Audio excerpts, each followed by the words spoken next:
Well, good afternoon, Tiger fans. Lander basketball is on the air, and we'll have the Lady Tigers against the Lady Broncs of Jackson Hole coming up here in just a little bit.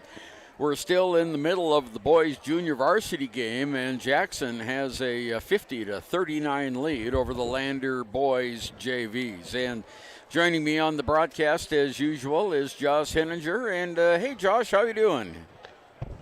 I'm doing good, Ernie. Just enjoyed the holiday break. Hope everybody had good holidays and a happy new year. And getting ready to start this the games that are really starting to get important for the Tigers and Lady Tigers. Got a back-to-back matchup against Jackson, playing them here this weekend and in Jackson next time, and then we get into the conference play. Yeah, that's when all the marbles really count. So we've got a really nice crowd on hand so far for the girls' game here at the Bob Carey Memorial Fieldhouse in Lander. I want to let you know about some of the other games that are going on today. In the girls' action, Pine Bluffs defeated St. Stephen's 62-31. It was Pine Bluffs then defeating the Shoshone Lady Blue, 64-18. Kelly Walsh disposed of Riverton this afternoon, 43-15. And Riverton and Cheyenne South will play here at 6:30. On the boys' side, it was Pine Bluffs defeating St. Stephen's, 87-68. Shoshone defeated Southeast, 53-38. And it was Kelly Walsh over Riverton, 62-51. Looking at some action tonight, DuBois will be playing at Fort Washakie. St. Stephen's will be playing Southeast. Thermopolis is at the Winter Classic to face the Pinedale Wranglers. The Riverton boys are at Cheyenne South. That's a late game at 8 p.m. And Rocky Mountain is at Wind River. The girls and boys starting here almost the same time as we are out at the Cougar Palace Inn Pavilion. So a lot of tournament action, as Josh said. It all leads up to the start of the regular season, and we'll talk a little bit more about that after we listen to these. The team at Lander Dental provides a wide range of services, including preventive, cosmetic, restorative, and reconstructive dentistry in a caring, comfortable setting. Lander Dental Group, 799 South 2nd Street in Lander. Hi, I'm Tom from Fremont Therapy Group, and we're going to be talking about running analysis. Running analysis has three components to it. Obviously, you look at the running part. That's kind of the gait pattern, looking at how well they strike the ground. The next part looks at how strong they are, their legs, also how flexible they are. There's certain muscles that become tight the more you run. And then the last part, it's looking at how well you move. So you're looking at ways to help you reduce your chance of injury. Come on in, you're going to love it. We'll get you on the treadmill and start the process. There are two ways to buy 4x4 gear, the expensive way and the smart way. The expensive way is when you buy a new truck or SUV and the dealer sells you the brush guard, the heavy-duty bumpers, the steps, lights, winch, you name it. He rolls it all in with your loan into your monthly payment. But here's the smart way. Shop at Wyoming 4x4, where you get expert advice from Dan, quality gear, professional installation, all for a whole lot less than you'd spend at a car dealer.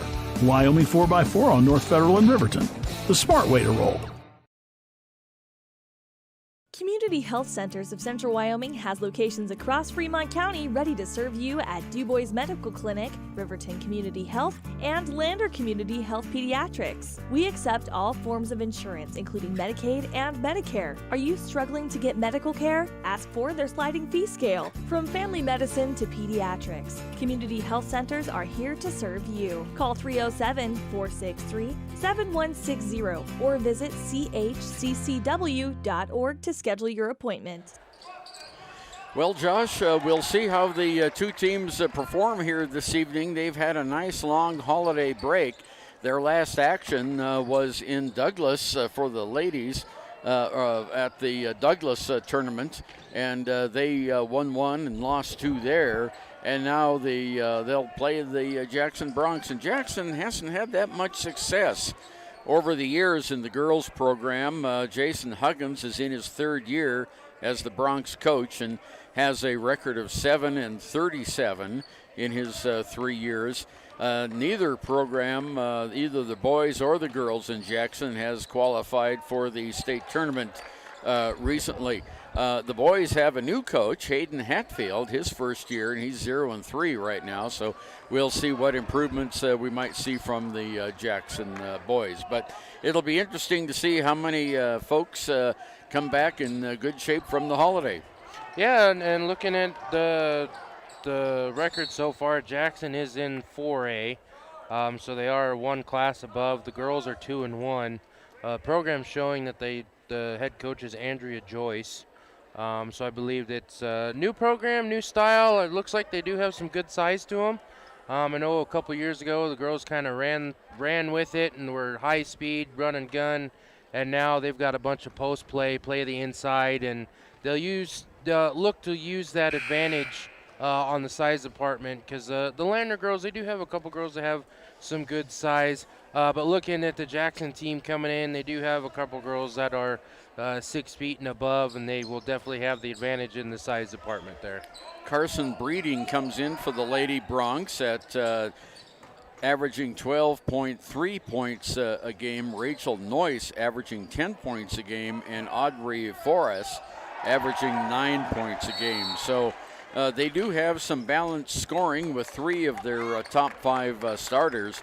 For the Lander Tigers, we have 10.5 points a game by Ryan Bell, 10 points a game by Demi Stauffenberg, 11 points a game by Megan Winfield. So the top 3 scorers match up pretty well. Here in the boys' JV game, a game that was very tight with about 4 minutes to go. Lander trailed by 2, and they now trail by 8, 51-43. It looks like the Jackson JV boys are going to come away with a win here. Well, you know, when you have a new first-year coach on the boys team, you just really don't know what to expect. And they're winless in their first 3 contests. But, you know, this is a new year. Throw the record books out, 2022. Here we go. Yeah, and it's, you know, definitely one of those where there was a host of good athletes that have graduated in the past couple years for the Tigers, and you'll have a little bit of you can't really say rebuild because there's no recruiting when it comes to high school sports, but definitely going from one wave of athletes to the other, and you're seeing younger siblings of previous all-stars for the Tigers that are coming in and filling in those roles of their older siblings. So overall, I mean, it's been kind of a slow start. It seemed like towards the end of the tournament there for the girls, they're starting to get in the swing of things. Fortunately, didn't go quite as well in Douglas, but they do know their strengths and their weaknesses, and that's exactly what those quote-unquote preseason tournaments are for, is to figure out what they're at. And Tigers the Lady Tigers in this one come in even record at 500, 3-3. So we'll see how they do. Jackson's going to be, obviously being a 4A school, it's going to be a tough matchup no matter what. But they'll have the first game here on the 14th or 15th. We'll be in Jackson for that contest, and then we'll start getting into the nitty-gritty with 3A play. So you'll have teams that'll be more evenly sized. Then you get into quadrant play, which is where your conference games start to count, and that's what they use for the seedings when it goes to playoffs. But now we're done with preseason tournaments. We're getting ready for one-on-one matchups with single teams, single nights. Not a whole lot of rallying and rotation of players. Make sure everybody is healthy and doesn't get hurt, and see if they can start the season on the right foot. The Jackson Lady Bronx had a lot of success when they were playing in the 3A ranks. Not as much since they moved up 4 years ago to the 4A ranks. The Jackson girls have won the 3A West Conference 5 times, the latest in 2010, and that was also their last state championship. But since they've been at 4A, they have not had that kind of success. as the competition is just a little bit tougher. And Josh, you remember how Jackson came to 4A. They had, I think, 7 or 8 more students than Riverton did, and they were the last team in on 4A, and Riverton was the top team in 3A. And so the size of the schools makes a big difference, especially when you come into the game and you've got 730 kids in your high school and you're going up against Thunder Basin and Cheyenne, and they've got 1,700 kids in their school. It does make a difference. Yeah, it definitely does, and it's one of those things that the way they reorganized everything and the reclassification of different sports. I mean, it used to be back in, well, I can't really say my day, but back growing up, you know, every sport was either 4A, 3A, 2A, 1A, whereas now you can be 4A in football, 3A in basketball, 2A in track, whatever. It just depends on the classification of how many students you have in the school per how many athletes. And, you know, Jackson and Cody and several of those schools have kind of been going back and forth depending on the sport and how many athletes are in and how many people leave and people moving and all sorts of stuff. But yeah, it used, when Jackson was in 3A, they were top tier. And as you said, going up against bigger schools, bigger kids, tougher competition, takes a little bit for you to get your sea legs again and get that intensity moved up. Well, exactly, and when you play in Jackson Hole, you're about as far away from your competition as you can be. Yeah. You know, you're up in the northwest corner, and the closest team to you is Evanston. That's down in the southwest corner. And then you've got to go down to Rock Springs and then up to Casper, Natrona. So they've got a lot of travel. I understand they had some pretty good snow on the way over here just outside of Jackson. And looking at the Wind Rivers driving over today, it looked like there was quite a bit of snow there. The Lander Tigers, on the other hand, the Lady Tigers have been district champions 9 times, the latest in 1976. And the Tigers were state champs, however, 3 times since that time. Or I'm sorry, the latest, they were in 2006 and 2005 were their latest regional championships, and they were state champs in 2006, 1996, and 1978. And, of course, Terrell Soffenberg is in his 4th year here in Lander with a record of 49-31. We'll be back with more of the Bailey Enterprises pregame show. Go with Bailey after this. High Plains Power is a Touchstone Energy Cooperative. What does that mean for you as a Rural Electric Association member? It all comes down to 7 principles: open membership, one voice, one vote, member benefits, independence, education, cooperation, and community. To understand how it all works, we're headed back in time. In 1879, electricity was in major cities, but rural areas were out of luck. In 1935, President FDR made it possible for companies to build power lines to unserved areas. By the time we hit 1941, some 400 electric co-ops had been organized to serve rural America, just like High Plains Power. For more information, visit highplainspower.org.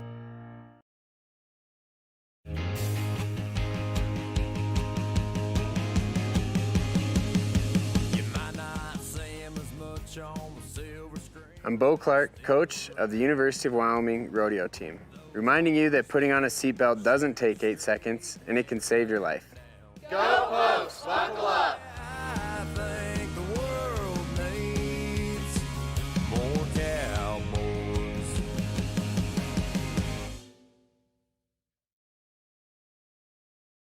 Financial investments are very important, but so are the investments of time, patience, and encouragement our young athletes receive from their coaches, teachers, and mentors.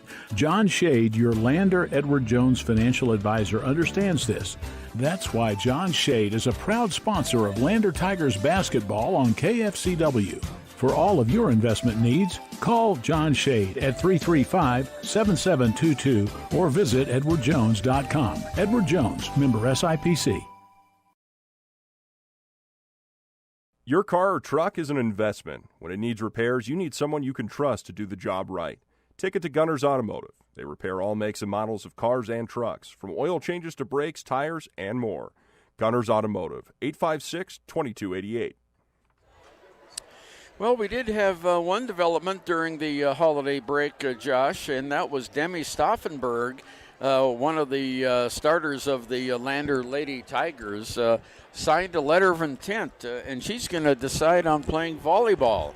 And that's going to happen at Laramie County Community College in Cheyenne. So we wish Demi the best in her college performance there at LCCC. And I was talking with Cheryl Stauffenberg, her dad, and Demi at the signing ceremony, and they were driving out of Cheyenne when Demi says, hey, let's turn around and go back. I need some gear. And that was the folks' both indication that she's decided. They thought she was going to Black Hills State, but instead she's going to play volleyball at LCCC. Yeah, and one of those that her mother was the head coach for the CWC volleyball team when I was going to college at CWC 2012, 2013, and she had developed a great volleyball program there. Great overall recruiting, both in-state as well as internationally, and it's one of those that, you know, maybe it's a little bittersweet that she's going to LCCC, who is a competitor for CWC, but, you know, as they said, you forgive, you forget, you move on, and Demi decided that's where she wanted to go, and, I mean, LCCC is definitely no slouch when it comes to junior college volleyball either. I mean, they were usually between them and Northwest, like the three junior colleges in Wyoming were all big in Region 9 volleyball play. So I wish her the best, of course, as always. But of course, we gotta finish out her senior year with basketball, and then she can worry about putting it over the net instead of in the net. That's right, and of course the new volleyball coach, well, not new volleyball coach, but the coach at CWC, Darshea Gallard. Boy, the Rustlers had a great year this year. They went to nationals, finished ninth in nationals. That's the best CWC volleyball's ever done, so congratulations to them. And, LCCC has a pretty good volleyball program. We had a young woman from Riverton, Ridgeway, who went to LCCC, and she was recruited by Division I Sacred Heart and went back there to play Division I volleyball. So, you get good experience at the high school level. You tune that up at the junior college, then away you go in D1. Well, we're just about 2 minutes and 40 seconds away from the start of this game. And let's take a quick look at the starting lineups. And we've got Josh Henninger is going to do that for us. There you go, Josh. All right, first off, we will start with the Jackson Lady Bronx. Starting, we have Carson Breeding. She's number 5. She's a sophomore. Also starting for Lady Bronx is Rachel Noyce. She is number 15. She is a sophomore. Gracie Hardiman, number 22. She's a senior. And Jade Chatham? I'll say Chatham. Chatham sounds better. Jade Chatham, number 31, senior, and the final starter for the Lady Bronx, averaging 9 points a game, is Audrey Forrest. Yeah, something like that. Audrey Forrest. Yeah. She's number 34. She is a senior. So you have Breeding, Noyce, Hardiman, Chatham, and Forrest, the starting 5 for the Lady Bronx. Over on the Lady Tigers, you have the guard, number 1, Tilleen Tendor. You have down on the wing, Demi Stauffenberg, number 10. The other guard will be number 11, Ryan Bell. Tendor and Bell definitely were the high defensive players for the Lady Tigers in the first couple tournaments. Another guard will be Whitney Hansen, number 15. Sometimes it takes a little bit to warm up, but when she's on, she can dial it long distance for sure. Takes her a little bit to warm up, but as soon as she sees that first shot go in, she is money from the perimeter. And our final starter for the Lady Tigers, number 23 on the wing, junior Megan Winfield. So for the Tigers, you have sophomore Tilleen Tendor, senior Demi Stauffenberg, senior Ryan Bell, senior Whitney Hansen, and junior Megan Winfield. And those are your Sutherland's starting lineups. On our Bailey Enterprises pregame show. And just looking at the ladies as they're lining up here, it looks like Jackson and Stauffenberg have the same amount of height. But we're going to be back with the start of this game after we listen to this. In any sport, athletes face the chance of sustaining an injury. According to the Athletic Training Association, 90% of student athletes reported some sort of sports-related injury. What's more, is 54% report playing while injured. For various reasons, sports-related injuries are increasingly leaving our youth at risk of exposure to opioid-based pain medication. Fremont WhenTheGameSlowsDown.com is here to help navigate monitoring medication, social support, and suggestions on what to do when the game slows down. Brought to you by Fremont County Prevention Program. Ever wonder why so many babies are delivered at Hot Springs Health in Thermopolis? Could it be the exceptional prenatal care offered by our providers? Or our convenient family practice clinics located in Thermopolis, Warland, Basin, Shoshone, and Riverton? Maybe it's our new OB suites with large jetted tub, or maybe it's the place where you know you can find all of this and more.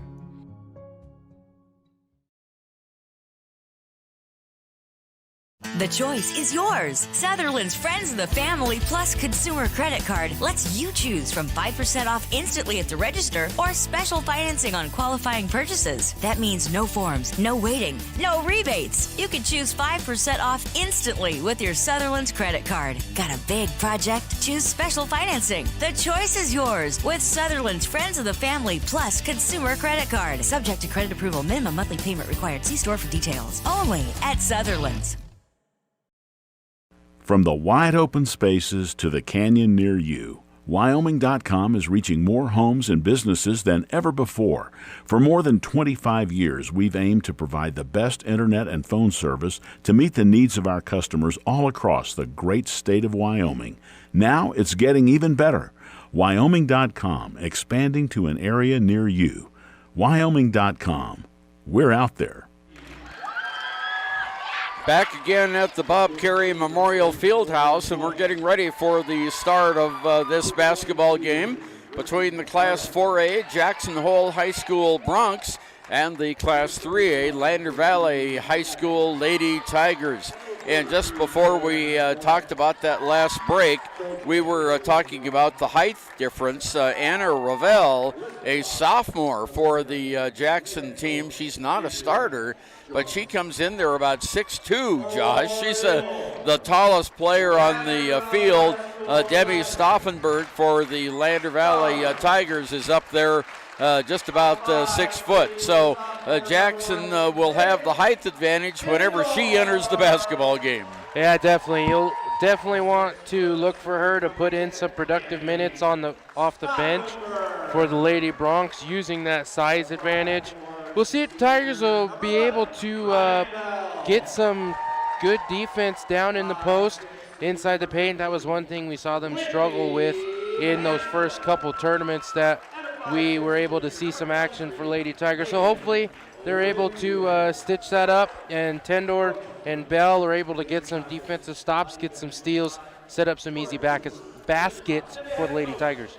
And the officiating crew today is a mixed crew from Lander and Riverton. We have Fred Cox out there, also have Scott Quayle, and I'm trying to remember the name of the other kid over there on the left-hand side from Riverton as well.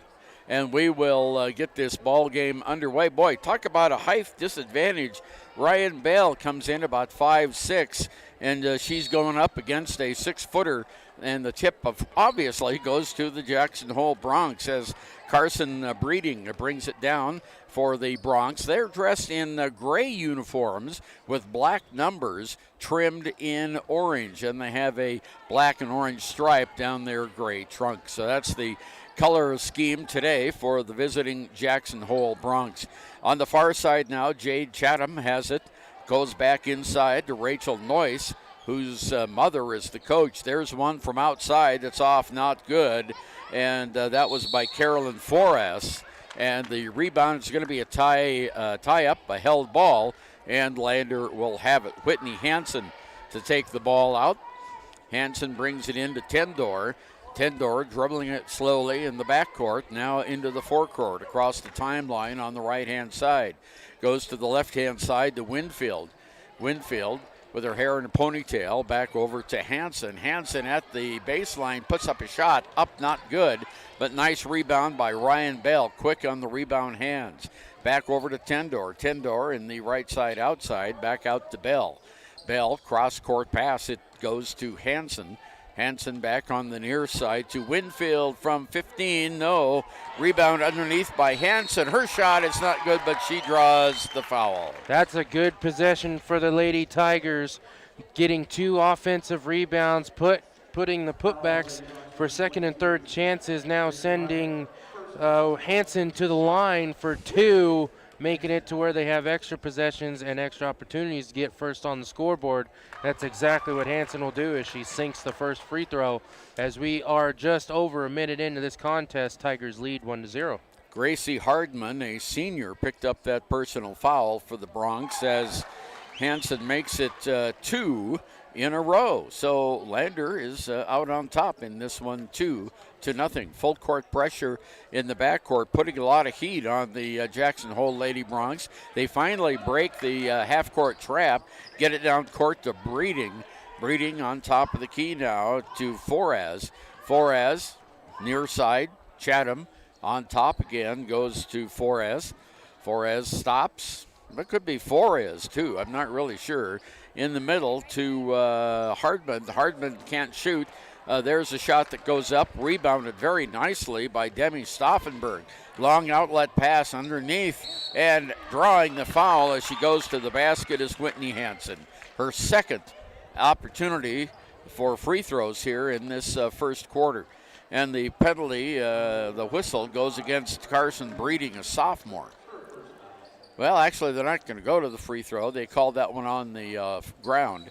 So Lander will have the ball out here on the near side. Stauffenberg drives the lane, and she's fouled as she goes up for a shot from 7 feet.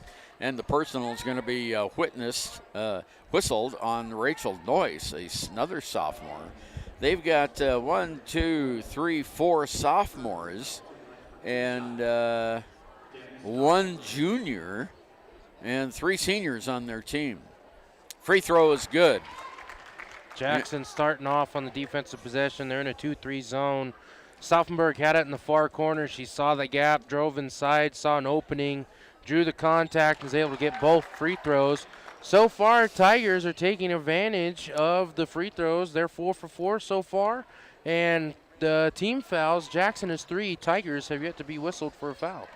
Stauffenberg is good at the free throw line. She was the Wyoming State winner of the Elks hoop shoot. And we have a foul on the floor down court against the Tigers, and it's going to go against Tendor, and that is her first personal foul. And they'll have a shooting foul here. So all the early points coming from the free throw line. Jade Chatham, a senior, goes to the line for the Bronx. 5:56 to go, first period, 4-0. Lander, and stays that way as the free throw is not good. She'll get one more, fouled in the act of shooting. And now the coach, Andrea Joyce, is talking with the officials about something and pointing to the floor, and is complaining that there was some movement by the Tigers in the lane. And Coach Scott Quayle is telling her now to replace the person at the line, Jade Chatham, who has an injury apparently. Well, Josh, she's limping back to the bench. Yeah, I don't know what's going on with J.C. Chatham. It looks like it's maybe a knee or an ankle. The coach was able to get the substitution in. Casey Carr comes in for another sophomore. So it's one thing, you have a young team, but if you have the talent, you want to build off the youth and have your starters together for 2-3 years. Jackson might be a force to be reckoned with in 4A here in a couple years. Rachel Noyce went up for the rebound on the missed free throw and went right over the back of one of the Lander Tigers. I think it was Hanson. So the Tigers have the ball now in the forecourt. And with it is Winfield. Winfield on the left side outside to Tendor. Tendor dribbling the ball, guarded very closely. She makes a move to her right, loses the basketball. It's a turnover for the Tigers.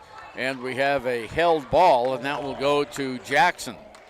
So that will be the first turnover of the game against the Lander Valley Tiger Girls. 5:33 to go, first period, 4-0. Lander with the lead here over Jackson. And there's the pass outlet down across the timeline. Carrying the ball is Carr. Carr on top of the key to Noyce. Near side it goes. With it is Foras. And the ball's knocked out of bounds. Nice move by Ryan Bell to knock that ball out of bounds. Jackson will have it underneath the Tiger basket. And there's the high inbounds pass in the middle of the lane. It's blocked. Very nice block that time by Winfield. Outlet goes to Ryan Bell. She stops from 8, doesn't shoot. Stauffenberg will for 3 and gets it. Nice drive. Nice look that time by Bell to Stauffenberg for the three-pointer. Just a nice little drop pass to Stauffenberg as Ryan Bell gets another steal for the Tigers. Trying to get contact, draw contact, doesn't get it. Collects the rebound. Winfield puts it up for another 3, still no good. Anyway, little drop pass to Stauffenberg. They didn't come up and pressure. She put in the 3, and the Tigers get another offensive rebound. And there's a shot from under the paint, under the basket by Forrest for 2 points. And it goes 7-2 on our KFCW scoreboard. And now here's another 3. Boy, that was Whitney Hansen put that one up, Josh, and they left her wide open. Jackson still in the 2-3 zone. Luckily for the Tigers, they had good eyes looking cross court.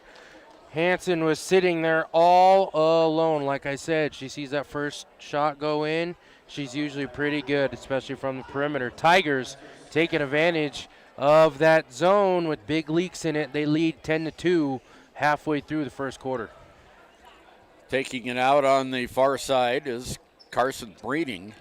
Breeding brings it in, now gets it back. She's on top of the arc in the forecourt on the right wing. Gives it off the near side to Forrest. Forrest in the corner, back to Breeding. They try to bring it around up on top. Forrest has it now in the middle of the lane to Ravel. Her shot is not good. She double dribbled. Third turnover of the game by the Lady Bronx. Tigers have good defensive pressure, forcing the turnovers, making the Lady Bronx make just, avoidable mistakes. But in the end, Tigers are doing good. Hansen gives it over to Winfield on the far side outside now for the Tigers. She drives top of the lane, near side to Bell. Bell tries to make a move on the baseline, can't shoot. Over to Tendor for 3. It's in and out, not good. Rebounded by Stauffenberg for 2. Stauffenberg wide open in the lane, gets the easy offensive rebound, and the putback bunny extends the lead to double digits. Tigers lead 12-2 in the first quarter, 3:16 left. Well, there was an attempted steal by Bell. She knocked the ball out of bounds, so Jackson will have it in the backcourt. And coming into the game now for Lander is Kira Friday. Here we go. Almost a travel there by Carr. She loses the ball, picks it back up. Still in the backcourt. Over to Hardman. Hardman on the far side, getting almost double teamed that time. Looking for someone to throw it to. Finally gets it off to Breeding, and we have a timeout called by Andrea Joyce, the Jackson coach. And we'll be back after we listen to this.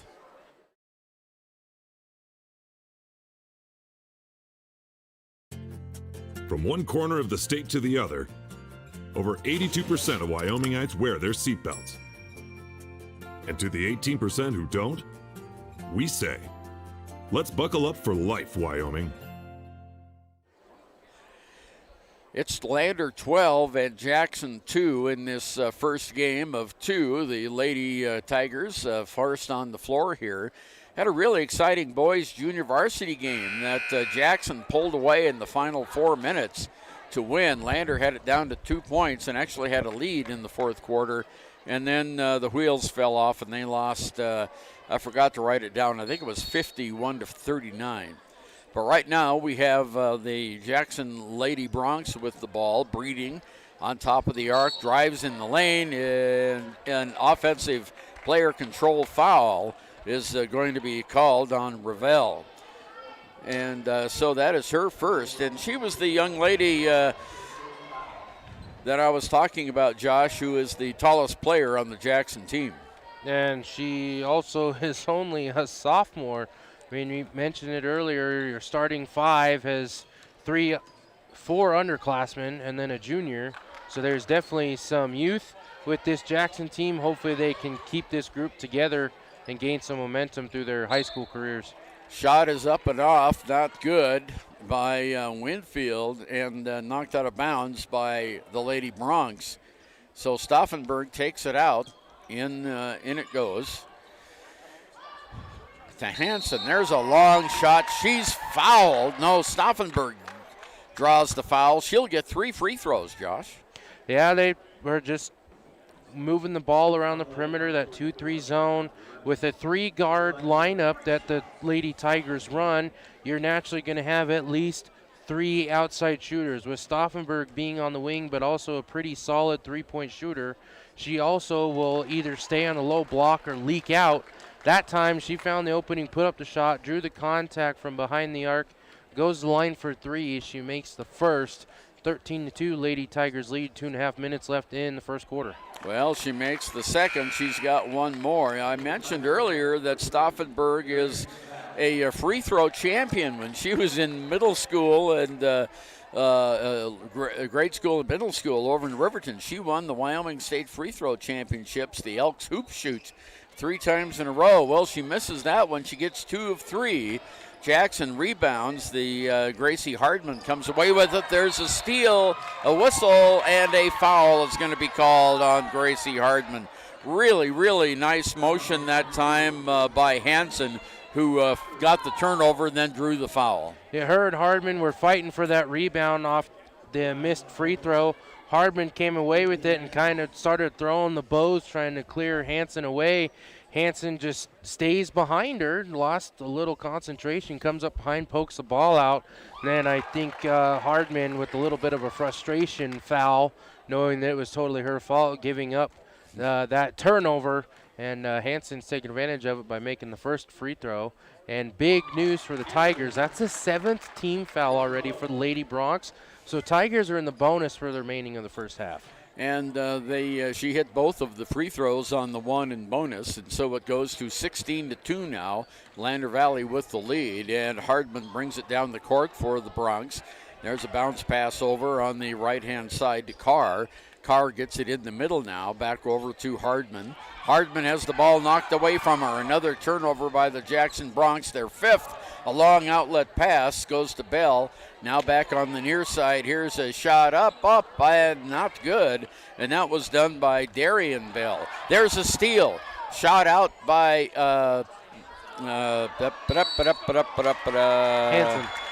Hansen. Whitney Hansen. I'm sorry.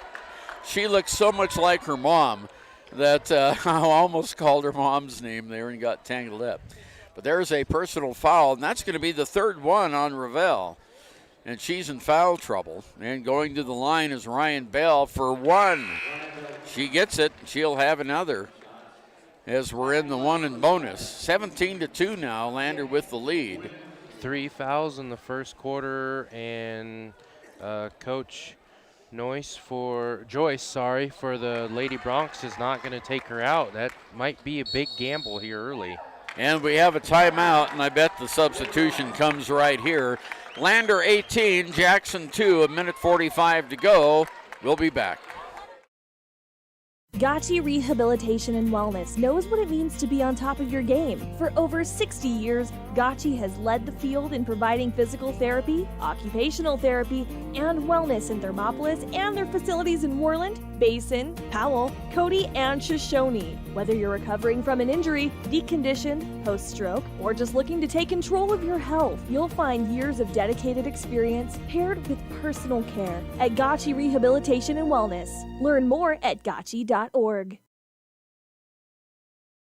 Is your resolution this year to be healthier? You may have made a commitment to improve your physical health, but don't forget about your financial health. Atlantic City Federal Credit Union is listed as one of the healthiest credit unions in the U.S., and we are the healthiest credit union in Wyoming, according to depositaccounts.com. Don't risk having your accounts anywhere else. Become a member today and accomplish your first resolution by becoming healthier. Financially speaking, that is. Federally insured by NCUA. Open your eyes to a credit union. Atlantic City Federal Credit Union.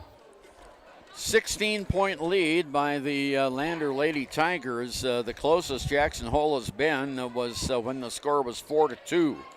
And Jackson has not scored since that time.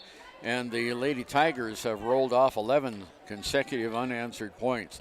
Full court pressure by Lander as Jackson gets the ball back in. Breeding with it on the far side to Hardman.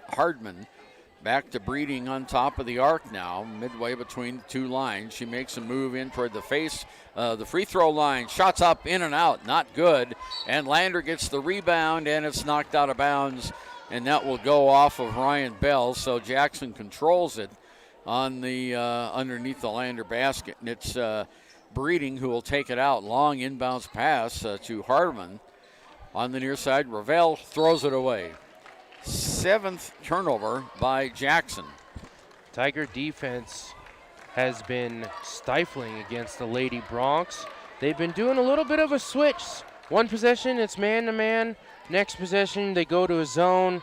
Either way, Jackson has not been able to penetrate inside the arc other than the one time they drew the foul. Other than that, they have not been able to do anything on offense. There's an air ball that's saved out of bounds, rebounded by Ryan Bell for 2. Nice defensive effort on the offensive boards by the Lander Tigers. And there's another turnover by Jackson on a long pass that goes away. 49 seconds to go here, first period. Lander 20, Jackson 2. Tigers have the ball. Here's Ryan Bell. She moves to the right side. Gives it over to Darian Bell. Back to Ryan Bell now at the baseline under the basket. Ball gets away. It's on the floor. We'll have a held ball.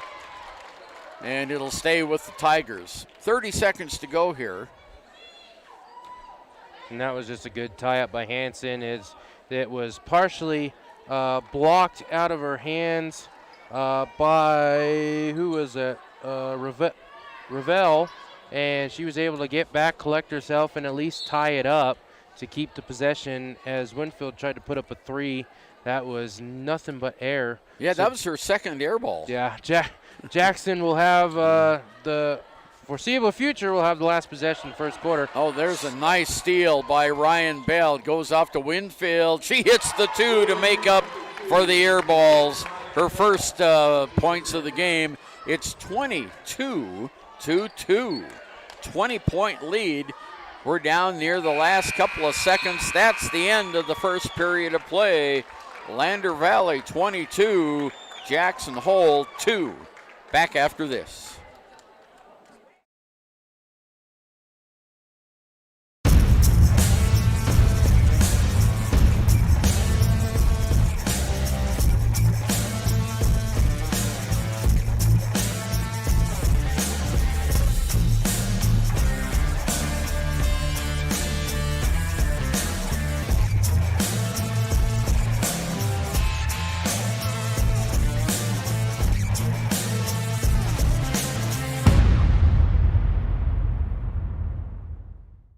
Riverton's Hampton Inn & Suites is proud to sponsor our youth athletics in Fremont County. Fremont County's school athletics provide our youth timeless experiences and lessons that can lead to success for life. Setting goals, teamwork, and hard work make young athletes into good citizens.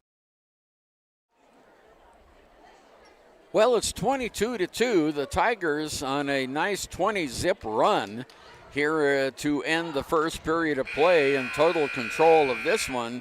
And despite the height of the Bronx, Josh Lander, their defense and quickness has made all the difference. You know, you look at it, yeah, they've got a younger lineup with a bunch of sophomores and a junior for your starting 5.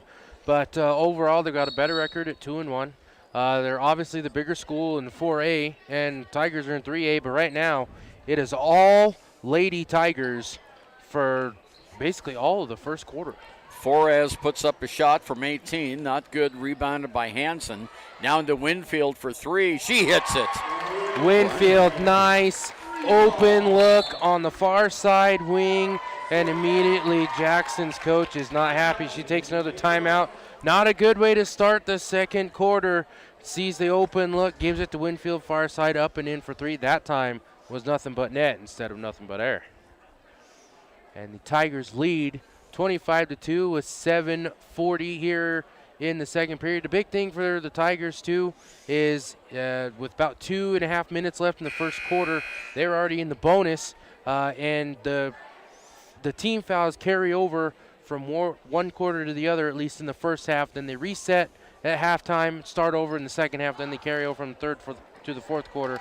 So any time that the Lady Tigers are fouled, they have an opportunity to at least get one shot, and that's going to be just another hole that Jackson has to dig out of. 8 fouls for the Lady Bronx, 1 foul for the Lady Tigers.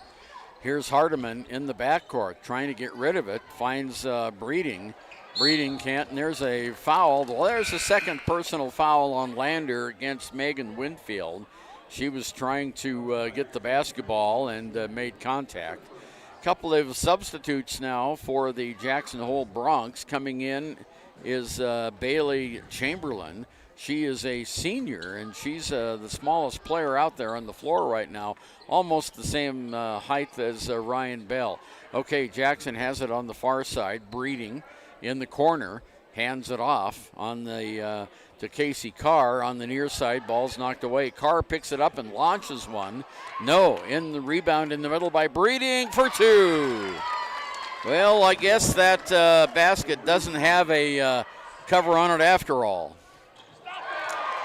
Another 3 by the Tigers, and Demi gets that up. That should have been a 4-point or opportunity for a 4-point play. The defender jumped up to block the shot, stepped on her foot, and she fell backwards. But unfortunately, the ref didn't call the foul either way. Stauffenberg from near side wing puts it up and in, nothing but net. Tigers are hot from the perimeter tonight. 29. Oh, they changed the score to 28-3. Well, that's what I thought. But now they've done it. Another turnover, 9th. So it is 28-4 on our KFCW scoreboard. Tigers have it. Here's Hansen.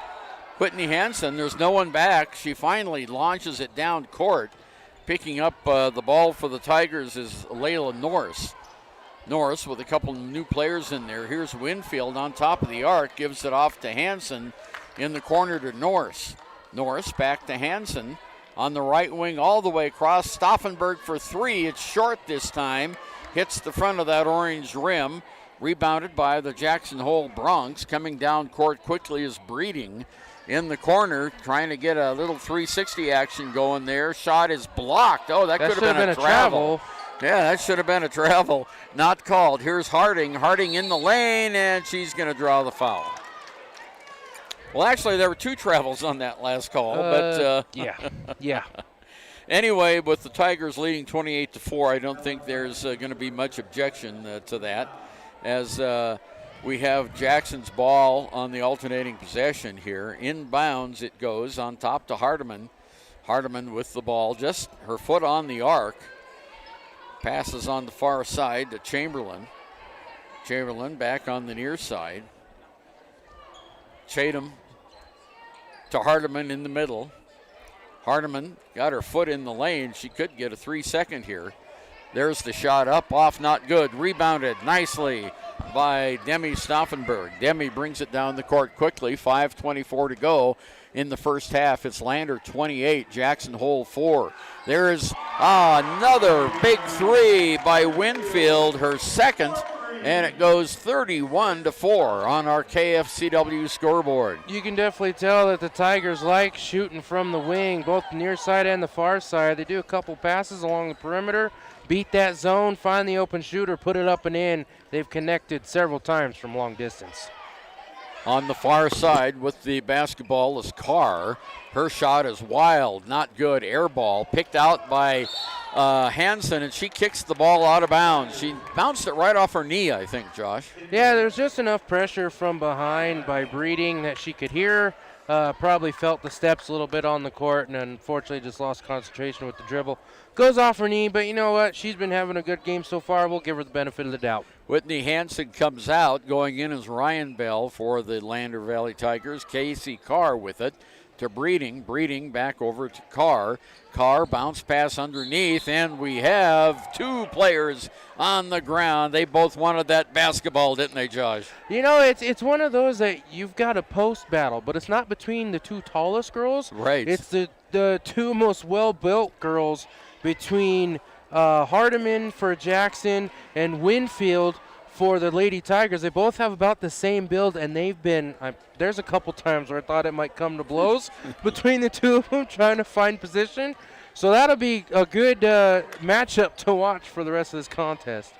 Here's Ryan Bell over to Stauffenberg. Ball's knocked away, and we have a player, Breeding, just crashed into the Tigers' Tendor, knocked her on the ground, and she will get her second, Breeding will get her second personal foul. And Tendor hasn't scored yet in the game, and she's heading to the free throw line, and she'll have the 1 and bonus here for the Tigers, and it is not good. And the rebound goes to Harding for Jackson. Will go the other way. Full court pressure by the Tigers, and Jackson trying to find a way to break it. Now the ball is out, and we have a foul called on Tendor trying to get the ball away. Yeah, it was close. It looked like she had mostly ball, but then at the last second, the Lady Bronx player shifted it from one hand to the other, and unfortunately, Tendor's hand grazed off the ball and across the arm, so that will always draw a foul when you have solid contact on the arm. Darian Bell comes back in the game, replacing Tendor. Here's Breeding for the Jackson Hole Lady Bronx, gives it off to Carr. Carr on top of the key to Noyce, back to Carr.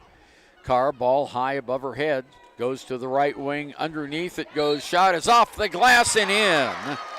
Rachel Noyce gets a 3-point play on this one as she drew the foul as she was in the paint. And the personal foul is going to be called on Winfield. I don't know if that was a set play by the Lady Bronx, but that was just a good backside cut by Rachel Noyce. She saw that the Tiger defenders were leaking a little bit too far outside the paint, so she just does a little touch pass over the top, draws the contact, puts it in, does not get the and one conversion, so Tigers will take over 31-6 with 3:50 left here in the first half. Tiger brings it down. The Tiger, Ryan Bell, brings it down. Bounce pass to Stauffenberg on that left wing. Back to Bell in the lane. Near side, it goes to Norris. Back over to Bell. Far side, outside. Winfield for 3. It's not good enough, but there's a rebound by the Tigers. Off to Bell. Around the horn it goes. Back over to Winfield. Winfield's going to set up a play now. She's on the left wing, outside. On the near side to Ryan Bell. Bell drives the baseline, kicks it out. There's a shot up by the other Bell, up off, not good. Rebound, finally Rachel Noyce finally gets it for Jackson. I'm definitely not going to give Darian Bell any sort of flack for that one. That was just a good pass. Ryan saw that she was open. The Jackson players converged on her, gave it to Darian from the free throw line. That was just a straight up open look. Unfortunately, just didn't go down. All right, driving the baseline is Noyce. Her shot's way off. It's an air ball, and it's returned by Stauffenberg. Underneath the basket, Winfield for 2. Well, she's got 2 threes and 2 field goals now, and Josh, that was just a nice one in the middle of the paint. Again, the Lady Bronx are still set up in that 2-3 zone. I don't know why they haven't switched to a different defensive scheme. They've been beaten outside, and that time Winfield on the low block, just a little post move, turns around, puts it up and in for 2. And there's a shot underneath by Noyce, not good, knocked out of bounds, and it will stay Jackson's ball. I think Winfield Darian was last Bell. one to touch it on that one. Is her, and it looked like her and Stauffenberg were trying to get the rebound there on the baseline. But overall, Tigers are doing a good job. They definitely got more second chance opportunities, more second chance points as they are definitely dominating on the offensive boards. Darian Bell and Winfield come out of the game for the Tigers.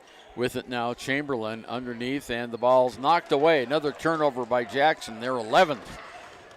And here comes Ryan Bell down court. Whoa, she's knocked to the ground.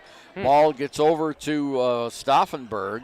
Now on the near side to Friday. Friday gives it over to Layla Norris. On the near side, wide open is Whitney Hansen for two. Whitney Hansen for two. Whitney Hansen, great play there on the baseline. She faked like she's going to shoot the three. The defender leaked out. She saw there was nobody inside the paint, makes a quick dribble move, goes along the baseline, up and in for two. Tigers force another steal as they're on the fast break. Here comes Hansen all alone under the basket. She was so alone she lost control of the ball. Now it's taken away. Second turnover by Lander, and it'll stay with Jackson. She was too open on that play and got thinking about it and lost the ball. Well, I mean, it was a good steal by Stauffenberg. She puts it up. She saw that Hansen was leaking out. Hansen went ahead, and I think she was trying to look for a teammate to pass to instead of just driving up and in for the basket. Jackson was able to recover and force a turnover themselves. Chamberlain under to Ravel. There's a shot up by Forrest that goes in. Her second basket of the game, and it now goes 35 to 8 on our KFCW scoreboard. There's a long shot from outside, not good. Nice rebound that time by Friday. Friday off to Bell to Hansen. Hansen back to Bell. Bell across the court over to Friday. Friday bounces the ball off her. Oh no, it was said Chamberlain touched that one last, so the Tigers retained possession. And now Hardiman comes back into the game for Ravel, who has 3 personal fouls. 34 seconds left here. 35 to 8. Lander with the big lead over Jackson Hole. Ryan Bell back over to Whitney Hansen, who doesn't shoot. Looked like she wanted to Bell on the near side. Stauffenberg to Bell. Bell back over to Friday. Friday outside the arc to Bell. On top in the corner it goes to Hansen. They're running clock. They want to get actually the last shot or maybe just run the clock out here. 7 seconds to go. There's Bell in the corner. Long shot by Bell. It hits off the front. Not good. That's the end of the first half of play. And the Lander Valley Tigers have 35, and the Jackson Hole Lady Broncs have 8. We'll be back with a recap of the first half of play after we listen to this.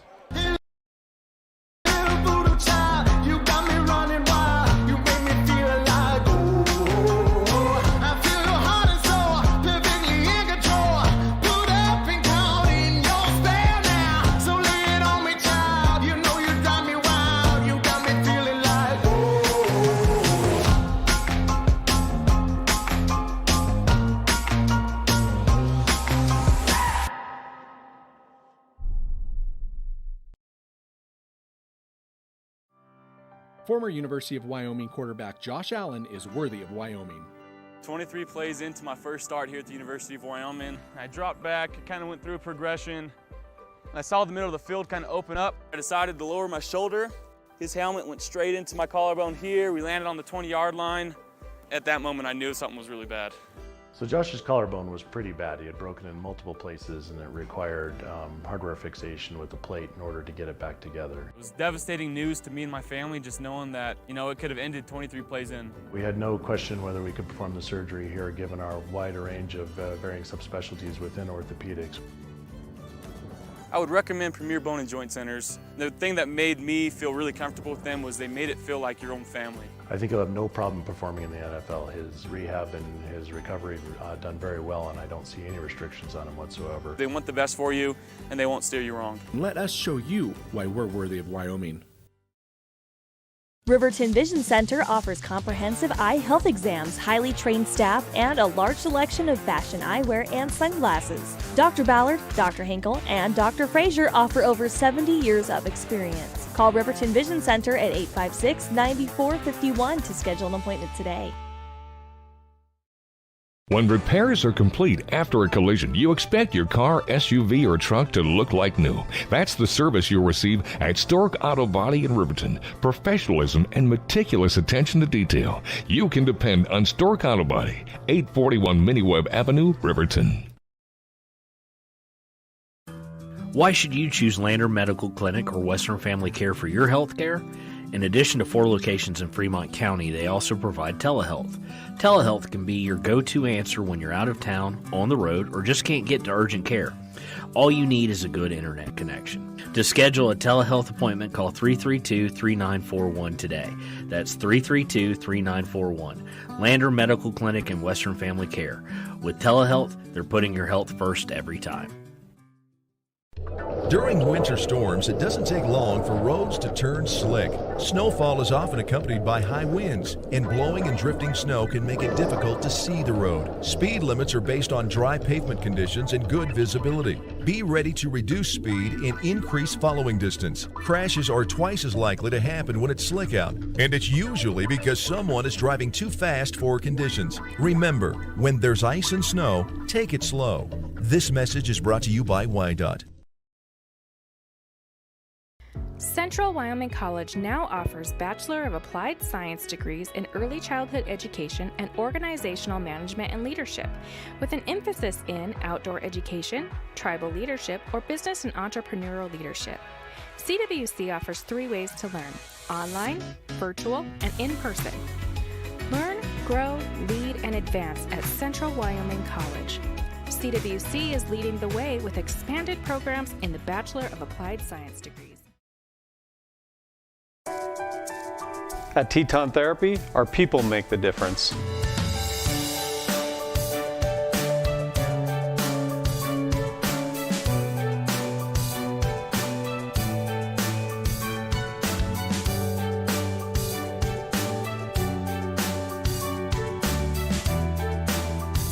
You can live pain-free.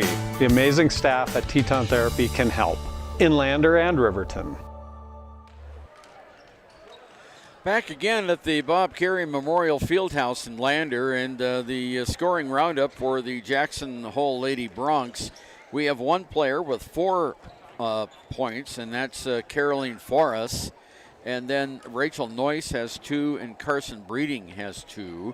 Those are the only scorers, as the halftime score is only 8 points for Jackson Hole High School. They committed 12 turnovers in that first period of play, and they have Anna Ravel with 3 personal fouls, Gracie Hardiman, Rachel Noyce, and Carson Breeding with 2 fouls each. For the Lander Valley Lady Tigers, we have a trio of players with 9 points each. Demi Staffenberg has 1 tray, 1 field goal, and 4 for 5 from the free throw line. Whitney Hansen has 1 tray, 1 field goal, 4 for 4 from the line. Megan Winfield has 2 field goals, 2 trays for her 9 points. Also scoring in that first half for Lander was Ryan Bell. She had a field goal and 2 for 2 from the line. So the Tigers, Josh, have only missed 1 free throw, and the Jackson Hole Lady Broncs have missed 2. But they got out fast. Lander got out fast, and looking at the running score here, Lander led by a score of 4-2, and then they reeled off 18 consecutive points and led 25-2. What a tremendous run that was for the Lander Tigers. And of course, Lander scored the first 4 points of the game before Jackson got their first basket, and then the Lady Tigers took it away. And you mentioned a pretty interesting point, that the Lady Broncs were able to do a little better defense and got a couple of baskets after they switched defenses. Yeah, they originally started in the 3-2 zone and then switched to the I had that backwards. They originally in 2-3 zone. Tigers were set up along the perimeter. They had 1, if not 2, extra shooters that were not covered. Then towards the end of the second quarter, they switched to a 3-2 zone, where you have 3 defenders along the perimeter, 2 along the baseline.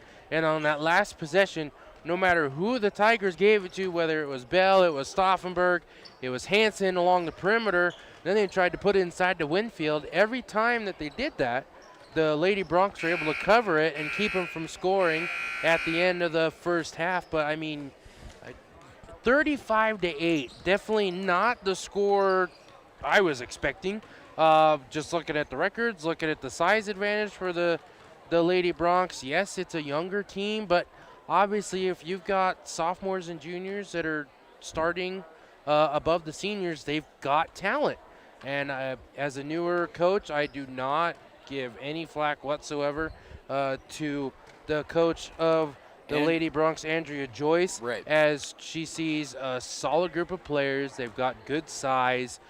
They've obviously got some talent, but Tigers have come out just absolutely roaring and on fire, both from the perimeter shooting and on defense. We saw in the first couple preseason tournaments, as we keep calling them, they struggled against the full court press. They struggled against the half court trap, and they committed a lot of turnovers. And they were not very good at free throw line. What's the 4 things the Tigers did? They did force a lot of turnovers. They didn't give up the ball a lot. They made all their free throw attempts except for one, and they forced a ton of turnovers on the full court press and the half court trap. And the perimeter shooting, it was kind of hit and miss. And tonight, they're pretty close to 50% along the arc. There's a couple of wide, big misses by Winfield. But after that, like I said, Winfield and Hansen, as soon as they see that first one go in, then they feel like they can't miss, and they've made a lot of their shots after that. The Jackson Hole Bronc player who was injured and came off the floor while trying to shoot a free throw, Jade Chatham, the senior, just came back out onto the floor from the locker room carrying a bag of ice, and she wasn't wearing a shoe on that injured ankle. So I don't think we'll see her for the rest of the game. She was one of the starters and one of the seniors on this Jackson Hole team. We've got 53 seconds to go here before we start the final 16 minutes. Lander Valley with a 35-8 lead, and we'll be back with the second half after this. Hi, this is Terry Banker. I'm minister at New Hope Christian Church in Lander, Wyoming. We want to support the kids of this area academically, athletically, and spiritually. Our address is 630 Mount Hope Drive. Come to Sunday school at 9:30 and our worship service at 10:45. Back again, we're just about ready to go. 35-8 is the score. Lander Valley with the lead over Jackson Hole. A reasonably nice crowd here tonight, Josh, for the first home game of 2022. Good weather outside, warmer. There's a little bit windy, but there's no snow. A lot of it melted off the streets. A little icy, of course, from everything getting packed in. But it's also Friday night. Can't get much better than that. It's a good crowd. Seeing quite a few people over student section, so that's good. And they came out for a good performance. Lady Tigers so far absolutely putting it to the Lady Broncs, 35-8, as we're getting ready to start the second half.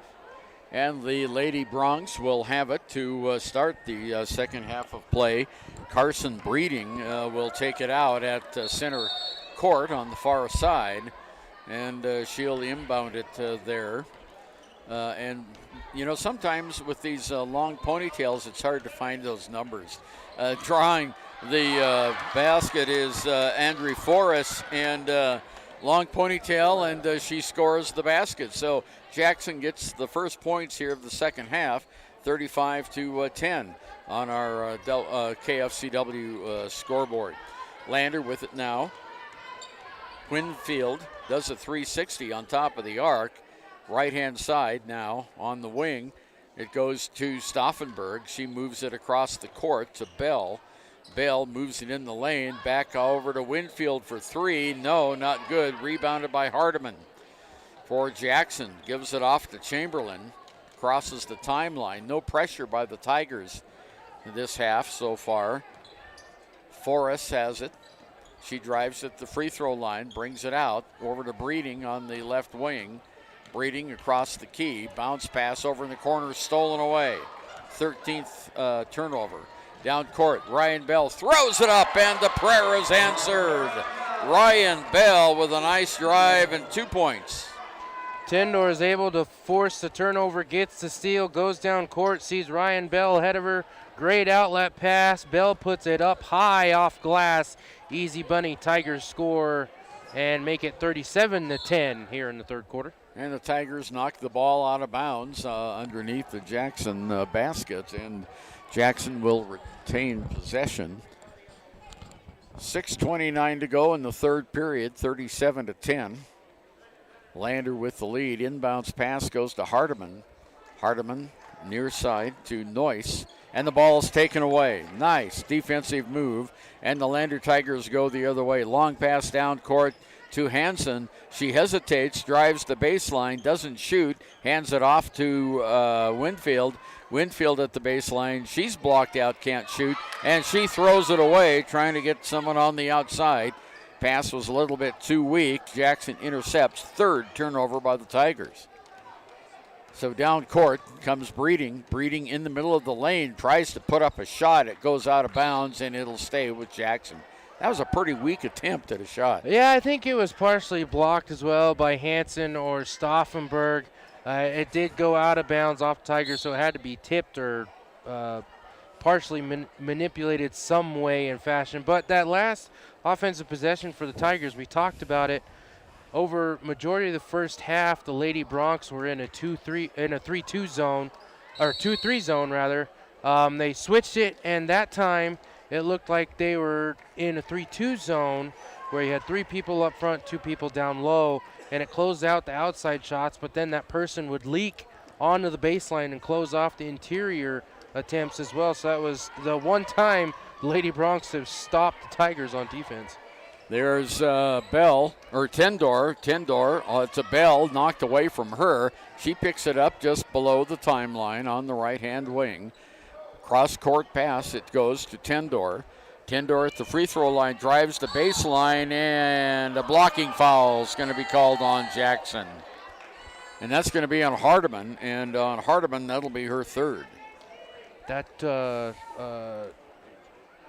if I were Tendor, I would take the benefit of the doubt on that one, because she knocked over 2 Lady Broncs players, and somehow was still able to get the blocking call. Tigers will reset, try to get a score as Bell takes it inside, finds the opening in the paint, puts it up and in for 2. Ryan Bell with that great drive and the point. She now has 8 points in the game. Here's a one-on-one. Ooh, there was an interesting shot up by Breeding. Breeding cleared the way. Out of the lane there and made the shot. Don't know if that was just. I think the official saw that Stauffenberg was trying to lean backwards already, trying to draw the foul.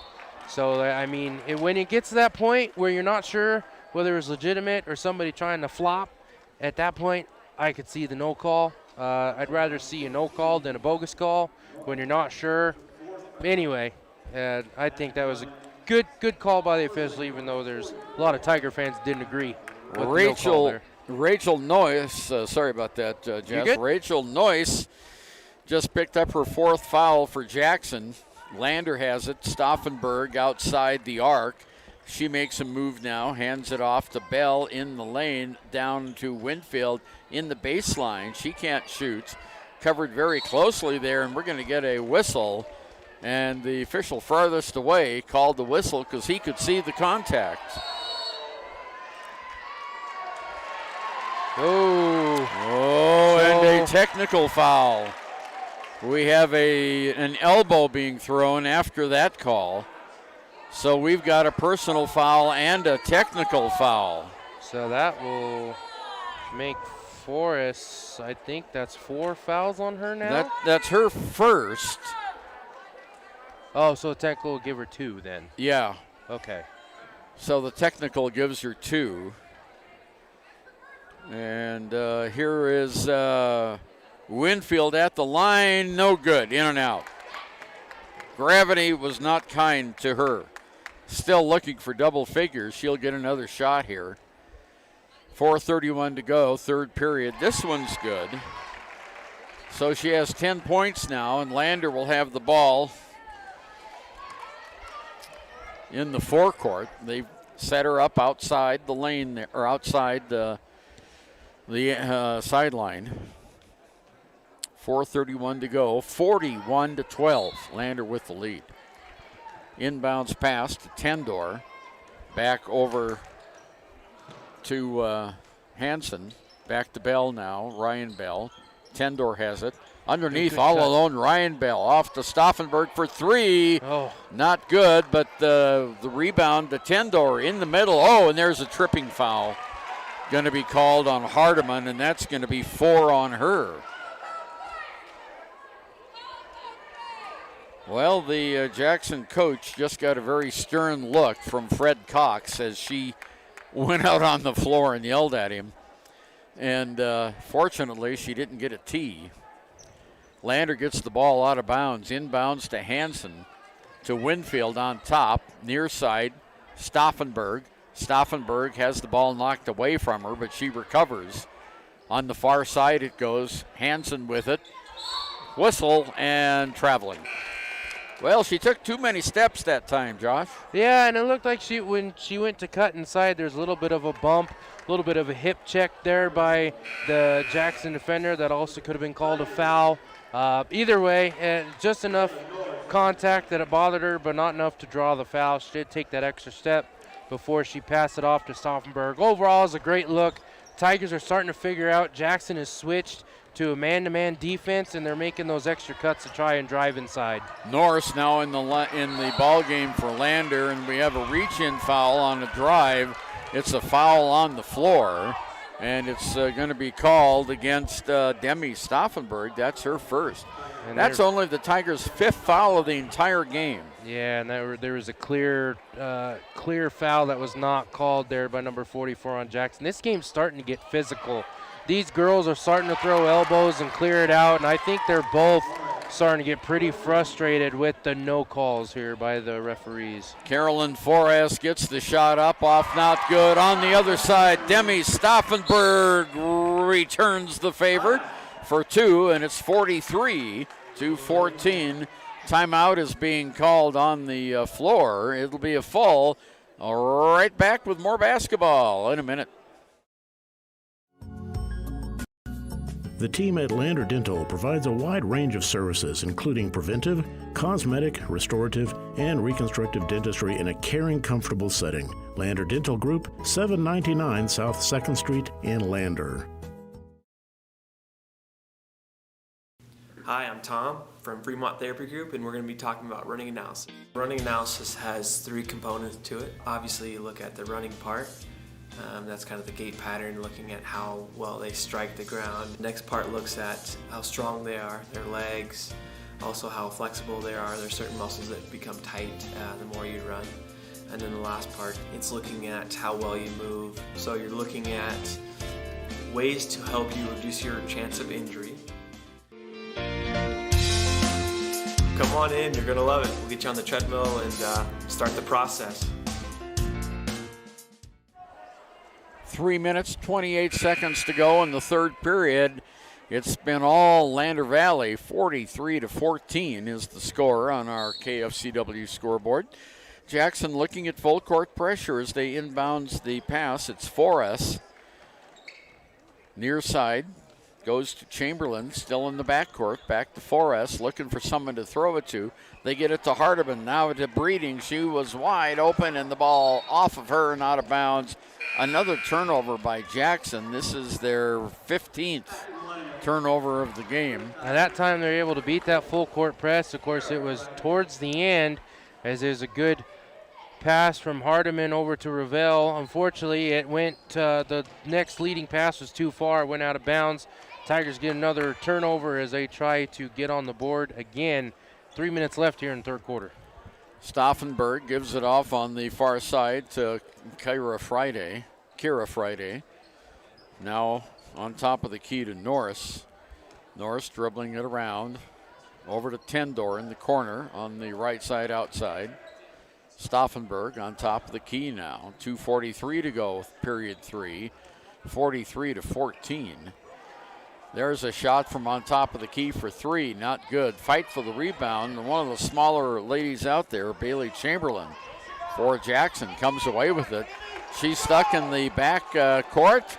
Ball's on the floor. We have a held ball, and this will go to Jackson on the alternating possession.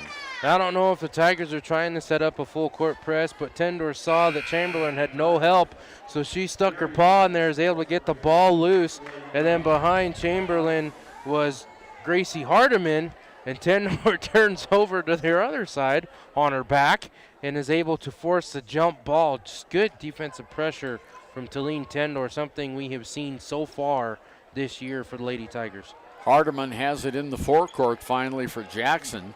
Gives it off on the near side to Forrest. Forrest can't drive the baseline there, has the ball knocked away, but she picks it up in the middle of the lane. There's a layup up off, not good by Forrest.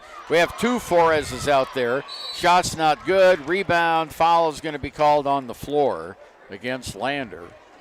A lot of activity that time, and the foul is going to go against Winfield, and that'll be her third personal foul.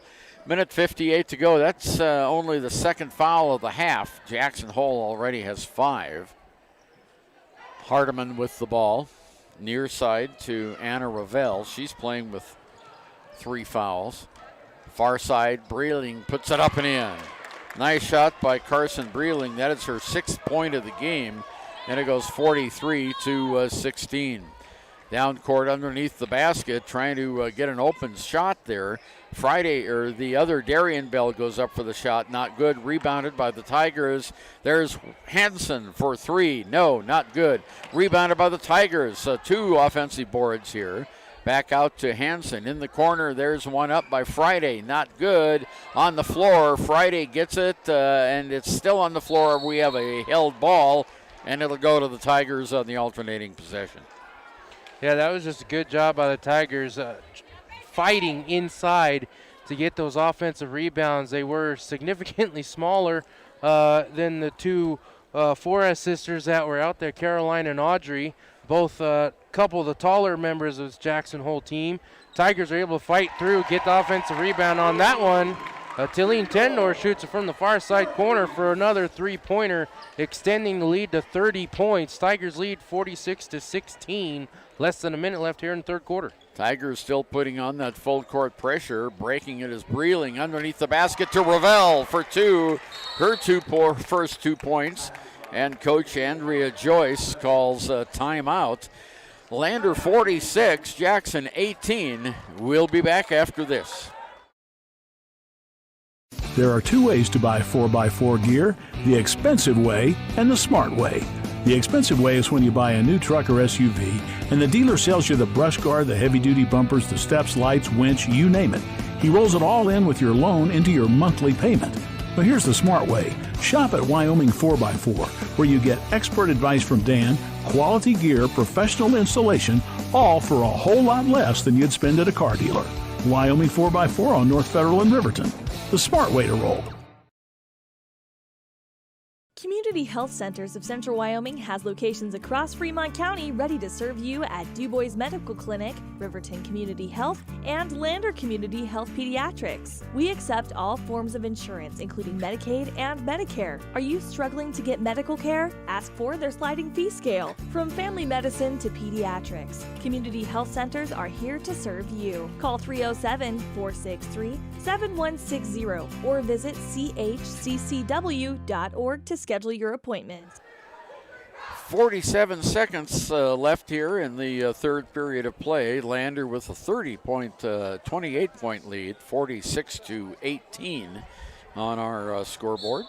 And we'll get ready here with Lander having the ball. Jackson putting on some pressure, and it's easily beaten as Tendor brings it down all the way in the lane. Bounce pass underneath. Nice shot.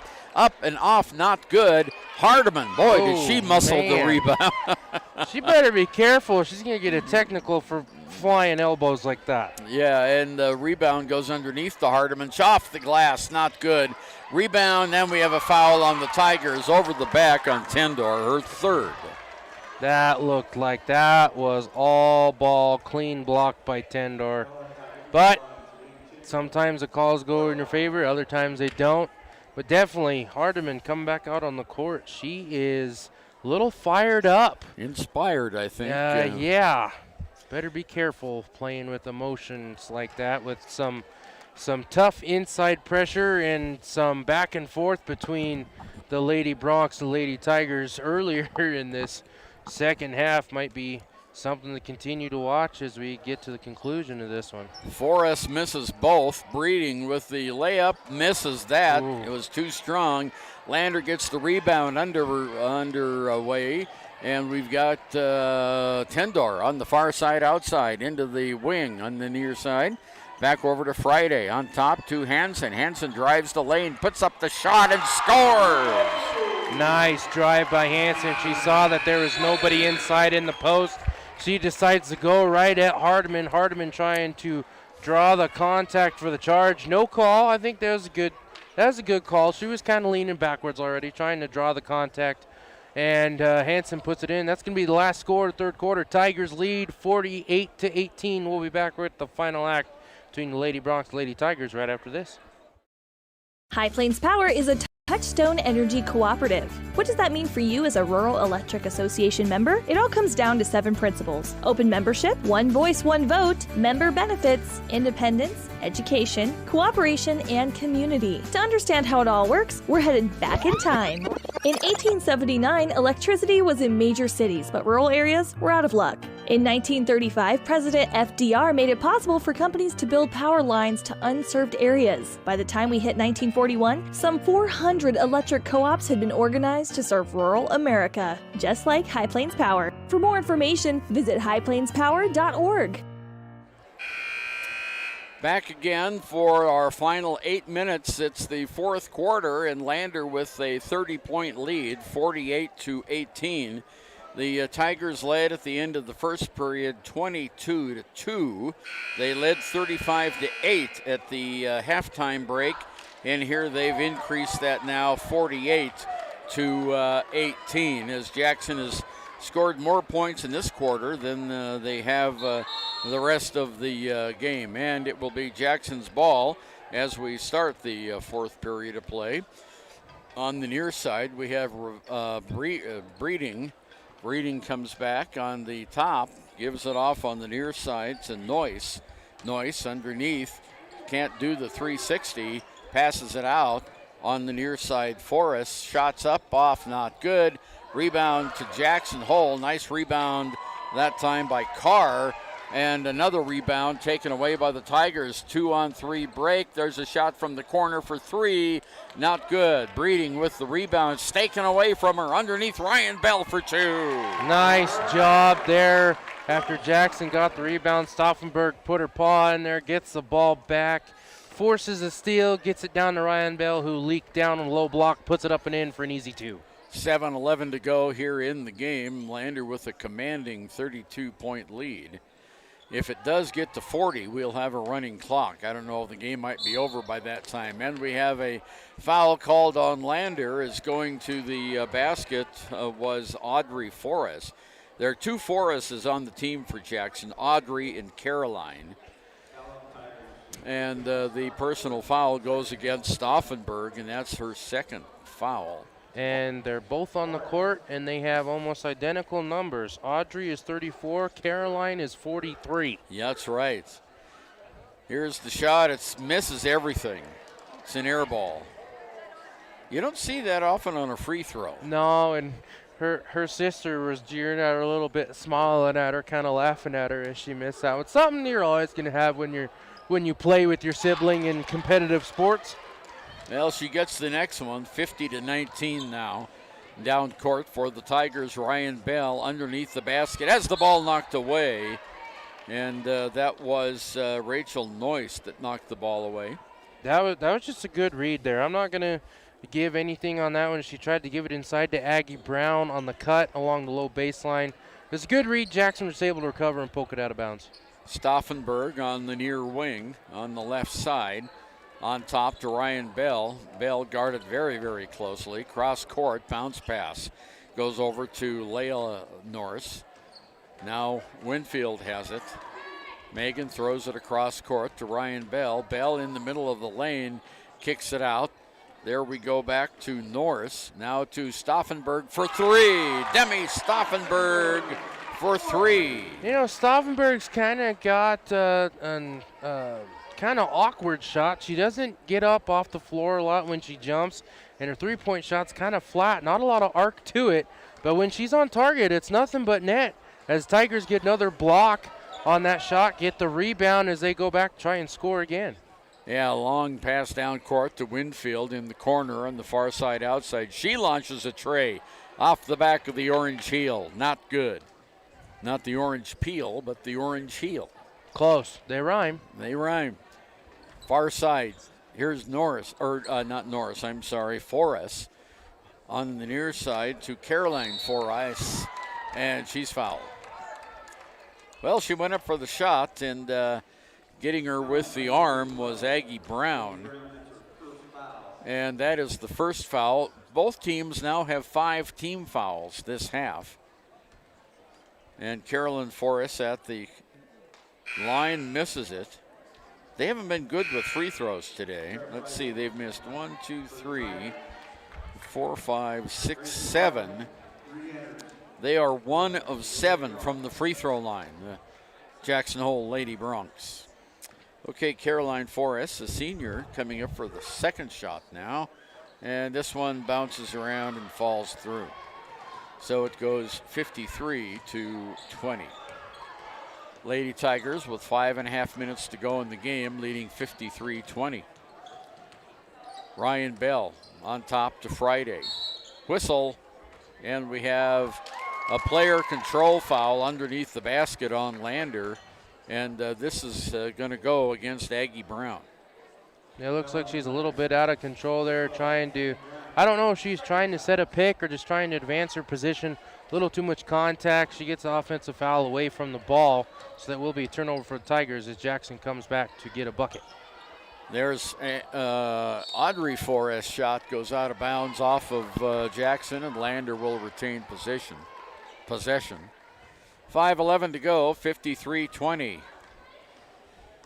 on KFCW and KFCW Facebook and YO Today YouTube. Here's Stauffenberg in the middle of the lane, fakes a shot, puts up a second one, not good. Jackson with the rebound and quickly down court as Lander pulls off the press, and it's Forrest down court, Audrey Forrest, and she draws a foul. Well, it's getting a little ragged here in the game as Winfield picks up her 4th personal foul for the Tigers. As you would unofficially, scoreboard has it for 3, though. As you call it in football, we're in garbage time now. Garbage time, yeah. There's not a whole lot Jackson can do except for maybe build some momentum and see some things that'll work, as these two teams will see each other again in just a matter of 8 days. In Jackson on the 15th. Weather permitting, we should be able to bring you that one. I know there's snow forecasted for that weekend, but we'll see. You never know with Wyoming weather. No, you don't. And Forrest gets both of those free throws and breaks the streak.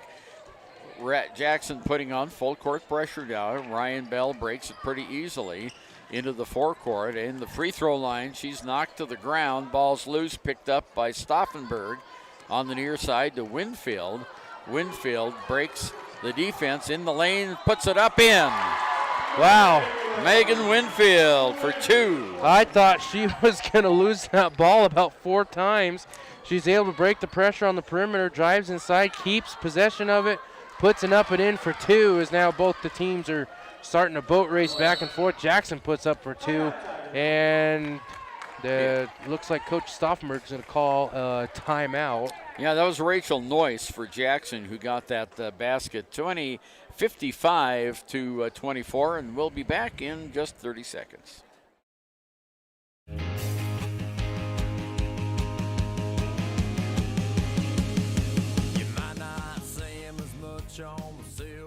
I'm Bo Clark, coach of the University of Wyoming rodeo team, reminding you that putting on a seatbelt doesn't take 8 seconds, and it can save your life. Go Pokes, buckle up. I think the world needs more cowboys. Lander will have the ball under the basket of their own basket here with 4:14 to go. Demi Stauffenberg to take it out. Pretty good pressure by Jackson. She finally gets it in to Kira Friday. Friday brings it down into the forecourt now. Drives it on the near side. Stauffenberg thought about the three, but didn't.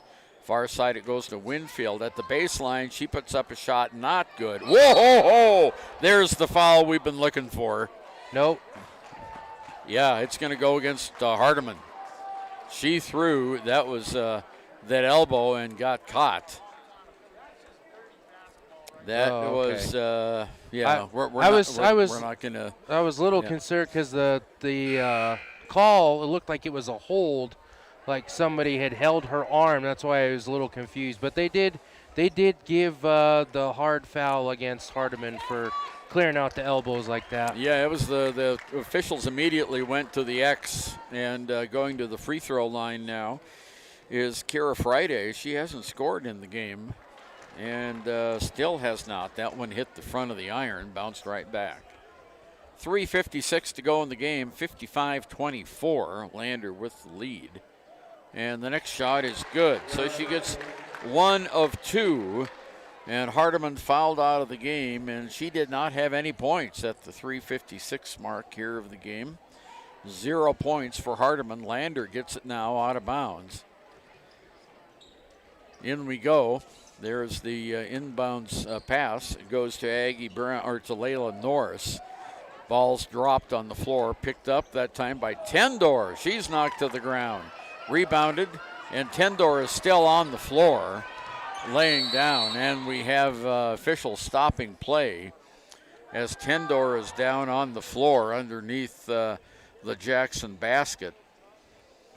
Yeah, she took some pretty hard contact as she tried to go inside there. Looked like it was a little bit of a hip check by the Jackson defender, probably just a little stinger. She's getting up. She's walking down the other side of the court as she laid down there for a bit. It looks like Ryan Bell's going to come in and replace her so she can get a rest.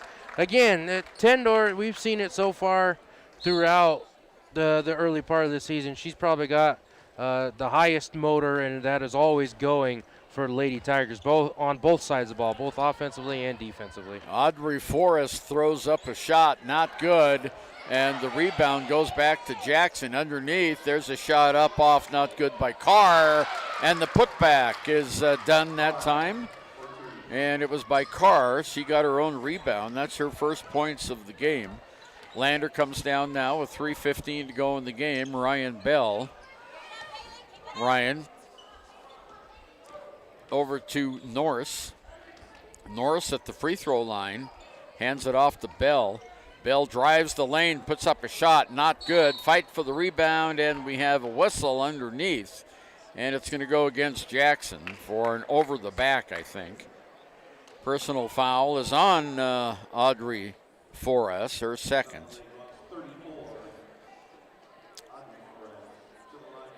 And that will put the Tigers in the 1 and bonus, and going to the line is Whitney Hansen. She needs to fix the scoreboard. There it goes. She got that one. 57-26.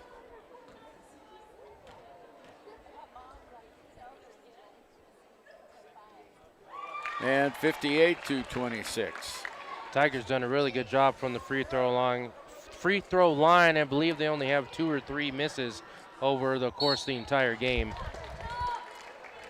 And we have a shooting foul called on the Tigers here. And it's going to go against Aggie Brown, her third. 2:51 to go at the free throw line now. Putting it up and dropping it in is Rachel Noyce. That one didn't want to drop, and it bounced around a few times back and forth like a pinball machine, and it finally dropped in. Next shot, this one not even close, hits the back of the iron, rebounded by the Tigers. On top is Ryan Bell with 2:44 to go, leading 58-27. In the corner, Norris, almost double team, brings it out to Bell, top of the arc, moves to her right, now to her left, Far side to Hansen. Hansen moves in the lane, has a wide open shot and scores. Jackson Lady Bronx decided to switch to a man-to-man defense. Hansen was open in the corner. She sees that she's got the opening, drives inside, gets past her defender, puts the easy bunny up and in as that long touchdown pass by Jackson is incomplete, goes out of bounds. Another turnover. Tigers will take over. And Hansen gets it into Bell, and Bell uses her feet and gets away, and a foul called on Jackson's Chamberlain, reaching in, trying to get the ball away. That was some really nice footwork by Bell that time. She was triple teamed and surrounded, and she got out of there. Bell using some fancy footwork and some speed to break that pressure by Jackson. And then the little hip check and reach in by Chamberlain. She tried to poke it away. That was too much contact for the refs, and Bell will go to the line, makes the first one. 61-27, Tigers lead, 2:09 left in the contest. Bell now 3 for 3 from the charity stripe. And 4 for 4. And it goes to 62-27. And Talene Tendor, recovering from that little hip pointer, is back into the game as she replaces Ryan Bell after she makes the 2 free throws. Here's Carr, brings it down, and she's fouled on the baseline, on the end line there by Aggie Brown. Tried to reach in that time and committed the foul, and Casey Carr will go to the free throw line.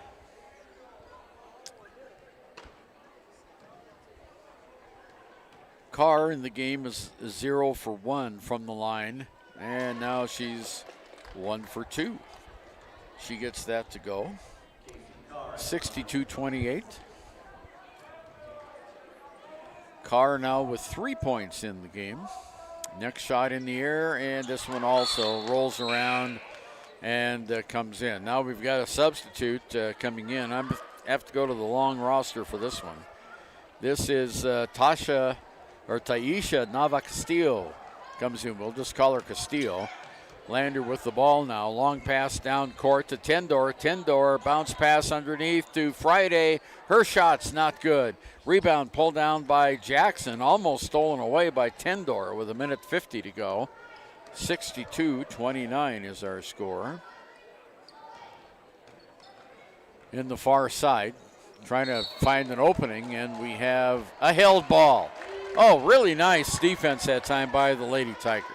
Yeah, Tendor going in there with that ferocious defense she has, able to try and get the steal, but draws a tie-up. Tigers get it on the possession arrow as Jackson now steals it back. Yeah, there's a turnover on the inbounds pass. Not a bad defensive move that time. Here's Castillo. Shot's not good. Rebound underneath. We have a whistle.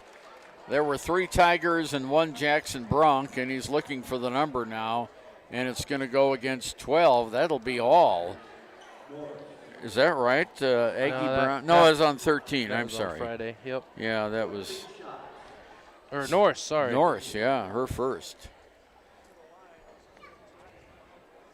Noyce at the line makes it good. She now has 6 points. She's 2 for 4 from the line.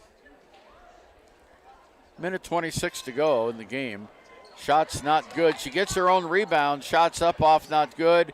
Jackson comes away with it, and another whistle.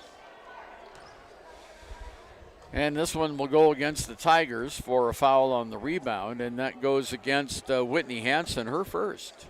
You know, for such a fast-paced game in the first half, this second half has kind of come to a screeching halt with all the turnovers and penalties, and Tigers just looking to close this one out as they lead by 32, more than doubling the score of the Jackson Lady Bronze, 62-30 with 81 seconds left in this contest. Next shot is up. It's off, not good. Misses 2 free throws. Rebound goes to Noyce, though, for Jackson. And we have a held ball, and it will go to Jackson. Nice defense that time as Whitney Hansen was back there, and also Aggie Brown. And tied up the runner. Chamberlain, the smallest player out there. Whistle. Oh, we're going to get a foul on Hansen for contact that sent the smallest player on the floor, Castillo, to the line for 2 shots. She's just came into the game, and her high arching shot, not good.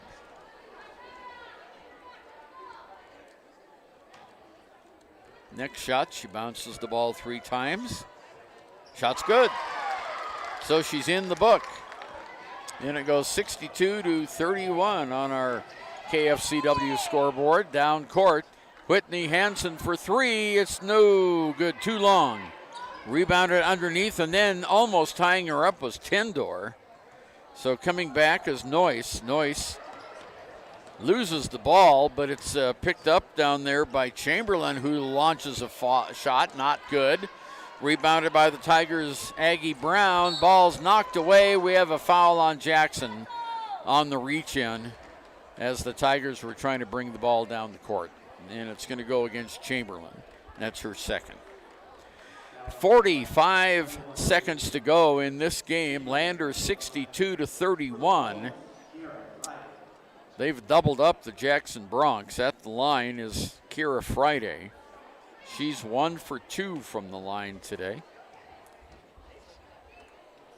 And that one's off the back of the iron, not good. High for the rebound is Audrey Forrest. She brings it all the way down, coast to coast, throws up a shot, not good. Ball's on the floor, and we have travel or a foul? We're going to have a foul. First. Yeah. So the personal fouls are mounting here, and it goes against Kira Friday, 24, her first. And at the free throw line again is Rachel Noyce. Shot is not good. Bounces off the back of the iron. 35 ticks to go, 62-31. Be sure to stay tuned. As soon as this one's done, we'll have a brief intermission. We'll have our Lady Tigers post-game show, and then we'll go right into our boys game as Tigers will face the Jackson Bronx and start our pregame show shortly after we wrap up statistics. And we have a player control foul against Taylene Tendor with 33 seconds. That will give the ball back to Jackson. Stauffenberg is going to replace Tendor on the floor with Winfield. Well, that was 5 fouls on Taylene. She fouls out of the game. 33 seconds to go.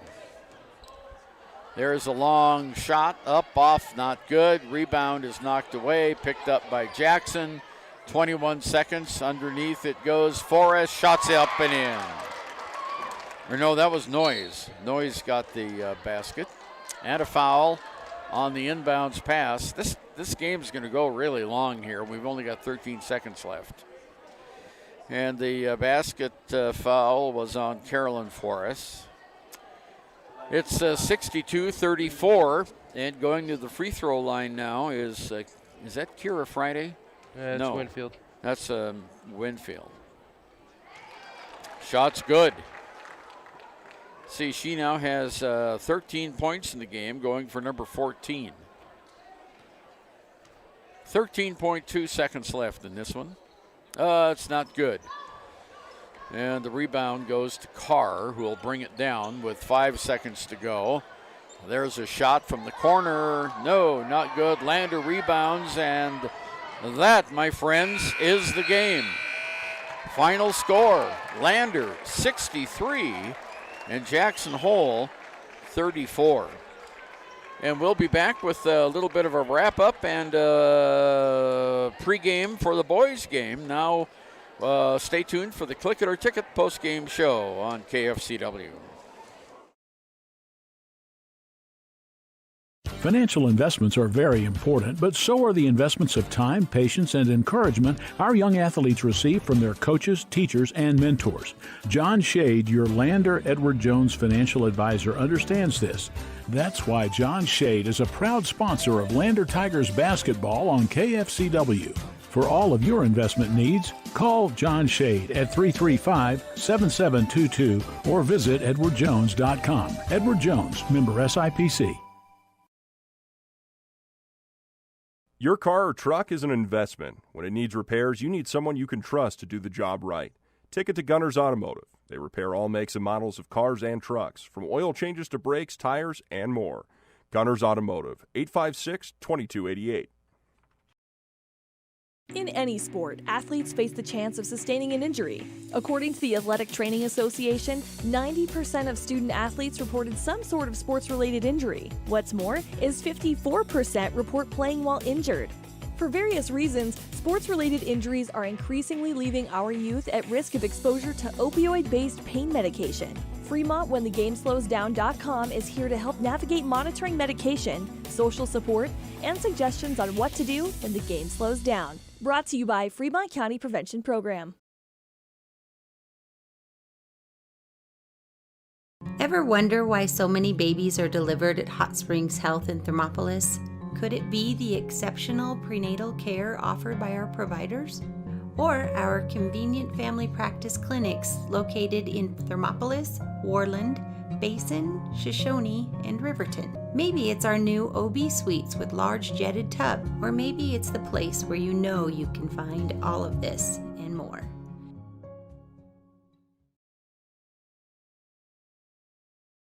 The choice is yours. Sutherland's Friends of the Family Plus Consumer Credit Card lets you choose from 5% off instantly at the register or special financing on qualifying purchases. That means no forms, no waiting, no rebates. You can choose 5% off instantly with your Sutherland's credit card. Got a big project? Choose special financing. The choice is yours with Sutherland's Friends of the Family Plus Consumer Credit Card. Subject to credit approval. Minimum monthly payment required. See store for details. Only at Sutherland's.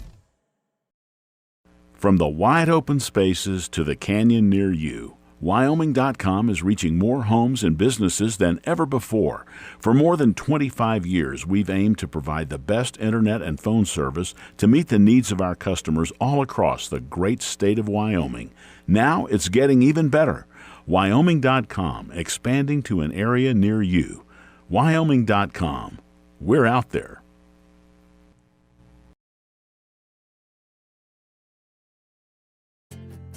From one corner of the state to the other, over 82% of Wyomingites wear their seatbelts. And to the 18% who don't, we say, let's buckle up for life, Wyoming. Gotchi Rehabilitation and Wellness knows what it means to be on top of your game. For over 60 years, Gotchi has led the field in providing physical therapy, occupational therapy, and wellness in Thermopolis and their facilities in Worland, Basin, Powell, Cody, and Shoshone. Whether you're recovering from an injury, deconditioned, post-stroke, or just looking to take control of your health, you'll find years of dedicated experience paired with personal care at Gotchi Rehabilitation and Wellness. Learn more at gotchi.org. Is your resolution this year to be healthier? You may have made a commitment to improve your physical health, but don't forget about your financial health. Atlantic City Federal Credit Union is listed as one of the healthiest credit unions in the U.S., and we are the healthiest credit union in Wyoming, according to depositaccounts.com. Don't risk having your accounts anywhere else. Become a member today and accomplish your first resolution by becoming healthier. Financially speaking, that is. Federally insured by NCUA. Open your eyes to a credit union. Atlantic City Federal Credit Union. Back again at Bob Carey Memorial Fieldhouse. Let's do a quick scoring recap of the Lander Lady Tigers game. They won the game over Jackson Hole High School 63-34. Lander had 4 players in double figures, led by Whitney Hansen with 15. Megan Winfield had 13. Demi Staffenberg 14. Ryan Bell had 12. Talene Tendor had 3. And Kira Friday had 1. No one in double figures for Jackson Hole. Rachel Norris had 9 points. Caroline Forrest had 8 points, 6 points by Carson Breeding. Then we had 4 points by Casey Carr, 4 points by Andrea Forrest, and 2 points by Anna Ravel, 1 point by Castillo. Tigers led at the end of the first period, 22-2. They led at halftime, 35-8. 45-18 was the third period score, and the final 63-34. Jackson committed a total of 21 turnovers. Lander committed 5. So the Lander Tigers pick up their third win of the season. And we'll take a break right now and come back. Actually, that was the Click It or Ticket postgame show. So now we're going to go take a break and come back with the Lander Tigers against the Jackson Bronx boys team.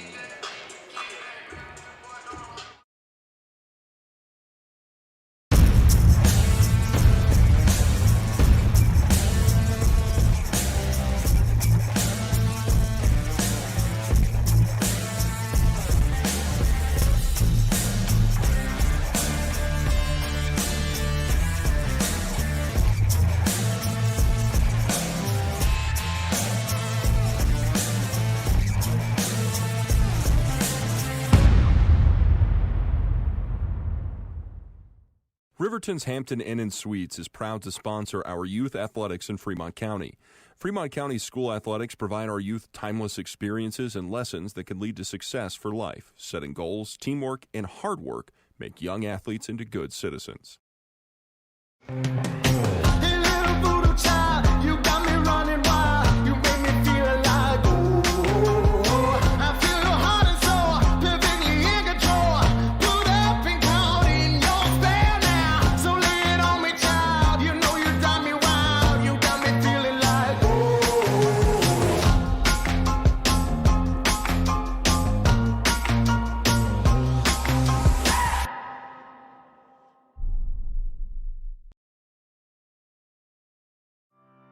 Former University of Wyoming quarterback Josh Allen is worthy of Wyoming.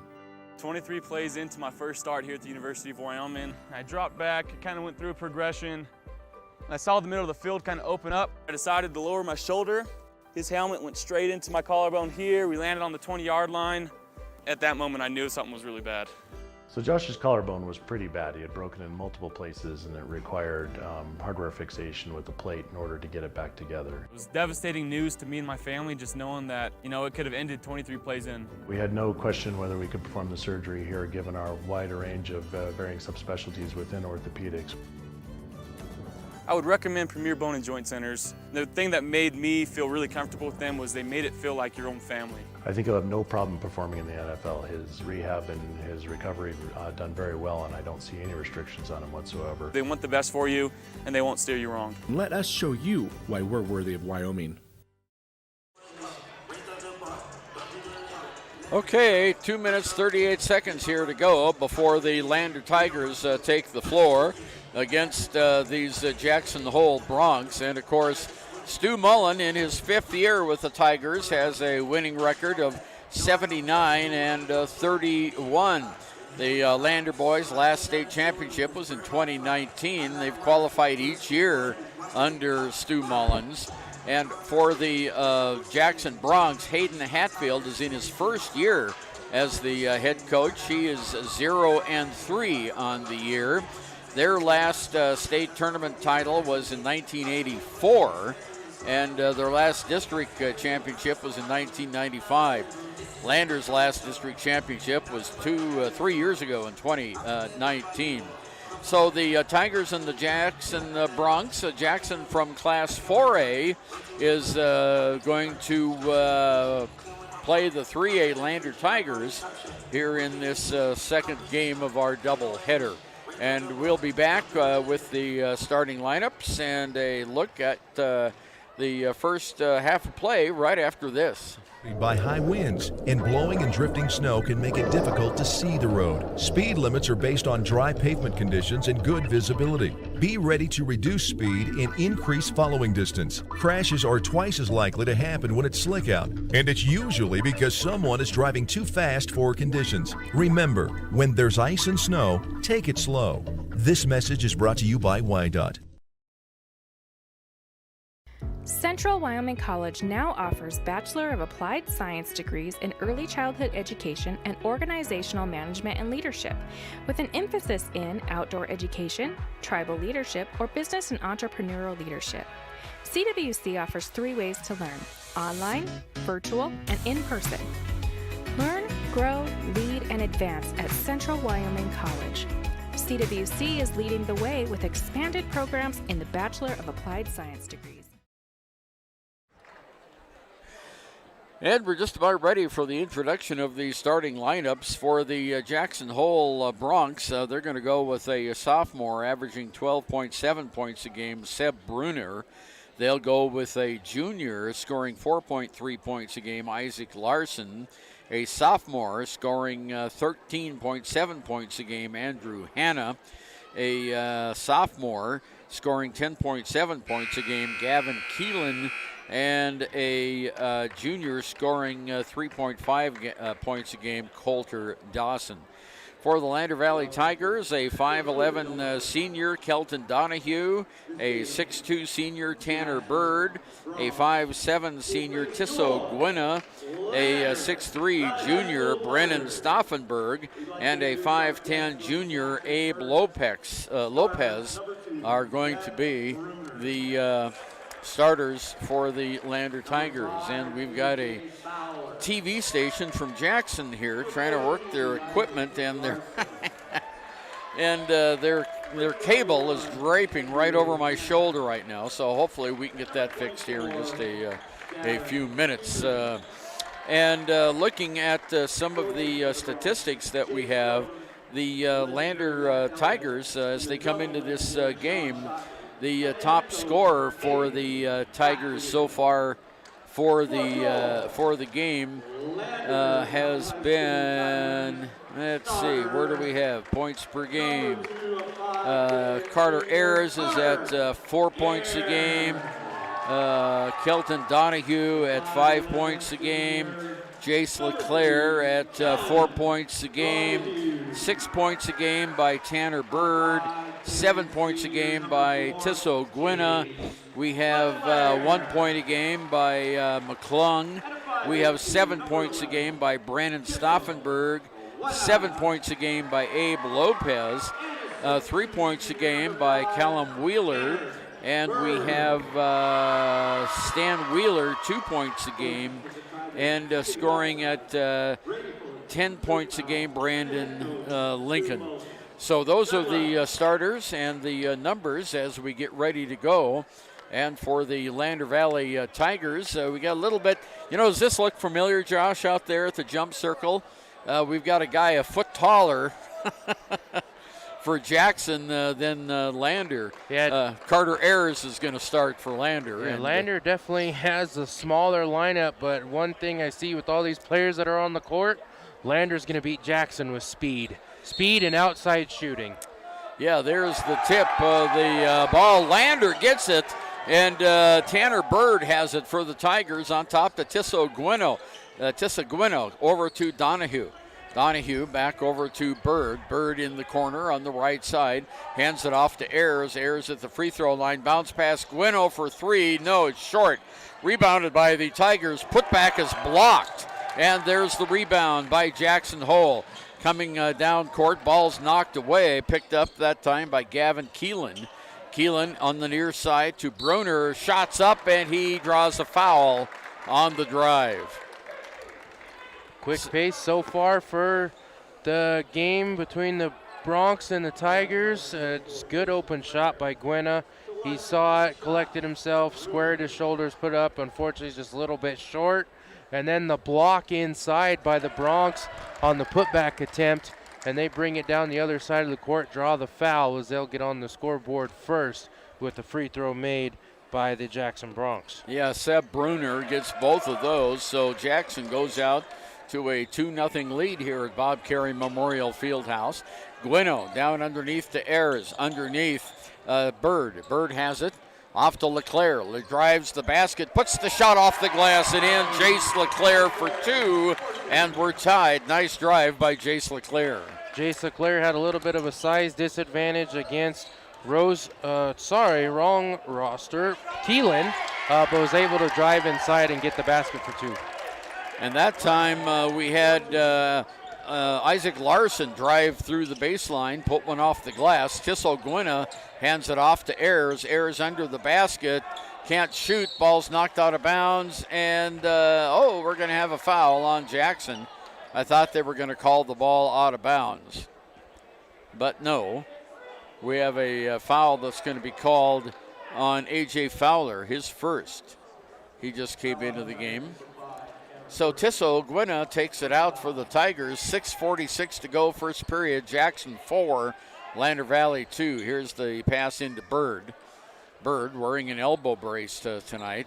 Backs his way into the lane and kicks it off to LeClaire on the near side. Goes on to Ayers again, off the glass for 2. That was just a great give and go there from Donahue to Ayers. Ayers going against his defender. Man-to-man defense by Jackson. Beats him inside, gets the advantage around the corner on the low block, puts it up and in for 2. Bruner does the same thing on the other side, and Jackson goes up 6-4. Here's Ayers for 3. It's short. Underneath, Bird for 2. That was a nice rebound by Tanner Bird, and he puts it up, and we are tied at 6. And this game has started off on a pretty fast pace. Oh, there's a travel. The pass was to Hanna, and he bobbled it a little bit, and the official right behind him called the travel. We've played 2 minutes, and we're tied at 6. Lander will have the ball on the far side outside near center court. Comes into Gwina. Gwina now with the well, he still has it now. It went to Donahue and then Bird. Now Gwina with it on top of the key to Bird. Bird just outside the arc, drives in the lane, fires it back. There's a shot up by Donahue. No, not good. And air ball, and so that will be the Jackson Bronx ball out of bounds. 5:38 to go here. Good close out there by the Jackson defender. I think that one might have been partially blocked. Just looking at the travel that changed, and that's a palming call by the Jackson Bronx. Another turnover. Yeah, we have an over and back there. He stepped on the line after he went across, so that will be a turnover. Number 2 for Jackson. Lander has the ball. Jace LeClaire inbounds it to Gwina. Gwina back to LeClaire. Around the horn it goes. Donahue. Donahue moves to his right side to LeClaire. Fakes the shot, drives the baseline, puts the shot off the glass. No good. It hits the bottom of the backboard. Rebound goes to the big tall guy for Jackson, and that is Coulter Dawson. Down court for Jackson. Isaac Larson loses the ball. Turnover picked up by the Tigers. Ayers brings it all the way down. His shot is blocked and out of bounds by the big tall guy, Gavin Keelan. Boy, that was a nice block on that play. Keelan had a good job with his positioning, closing out Ayers as he tried to go inside on the fast break opportunity. Stood tall, stayed straight up and down, got the clean block, and the Bronx will have the ball now in the forecourt. Bruner has it on top of the arc, dribbles it on the right-hand side, gives it off to Larson. Larson on top of the key now to Keelan. Keelan puts a shot up and draws the foul. He'll have 2 shots, and it looks like Carter Ayers might be the guilty party on this one, and it is.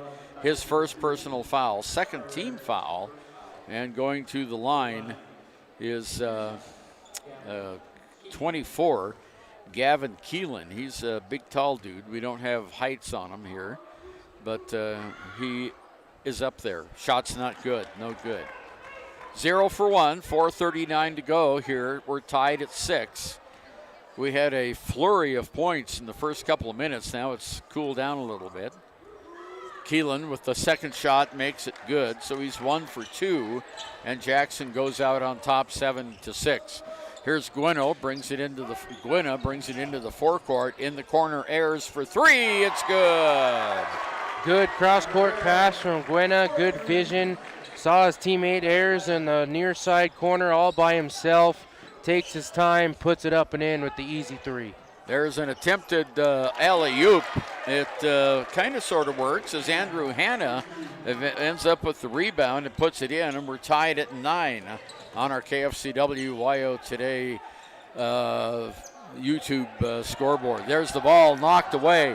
Turnover, Lander picked up underneath, foul on Gwynna, as going to the basket is Hanna. That's just a good recovery defensively by Gwynna. I mean, it's the Jackson obviously has the size and advantage between Andrew Hanna and Gavin Keelan. Both of them had to be at least 6'4 plus, and Gwynna pretty shorter than Hanna is able to close them off, make them go from underneath the basket and reset the play. There's a shot up and good for 3 points by Gavin Keelan, and it's now 12-9 Jackson. Here comes Tissot Gwynna. Gwynna, long pass down court to Ayers. Ayers in the lane, doesn't shoot, passes it out to Gwynna outside the arc, midway between the two lines there. Gwynna moves to his left, gives it off on the near side to Wheeler, who just came into the game underneath. Tissot Gwynna up and under and draws the foul.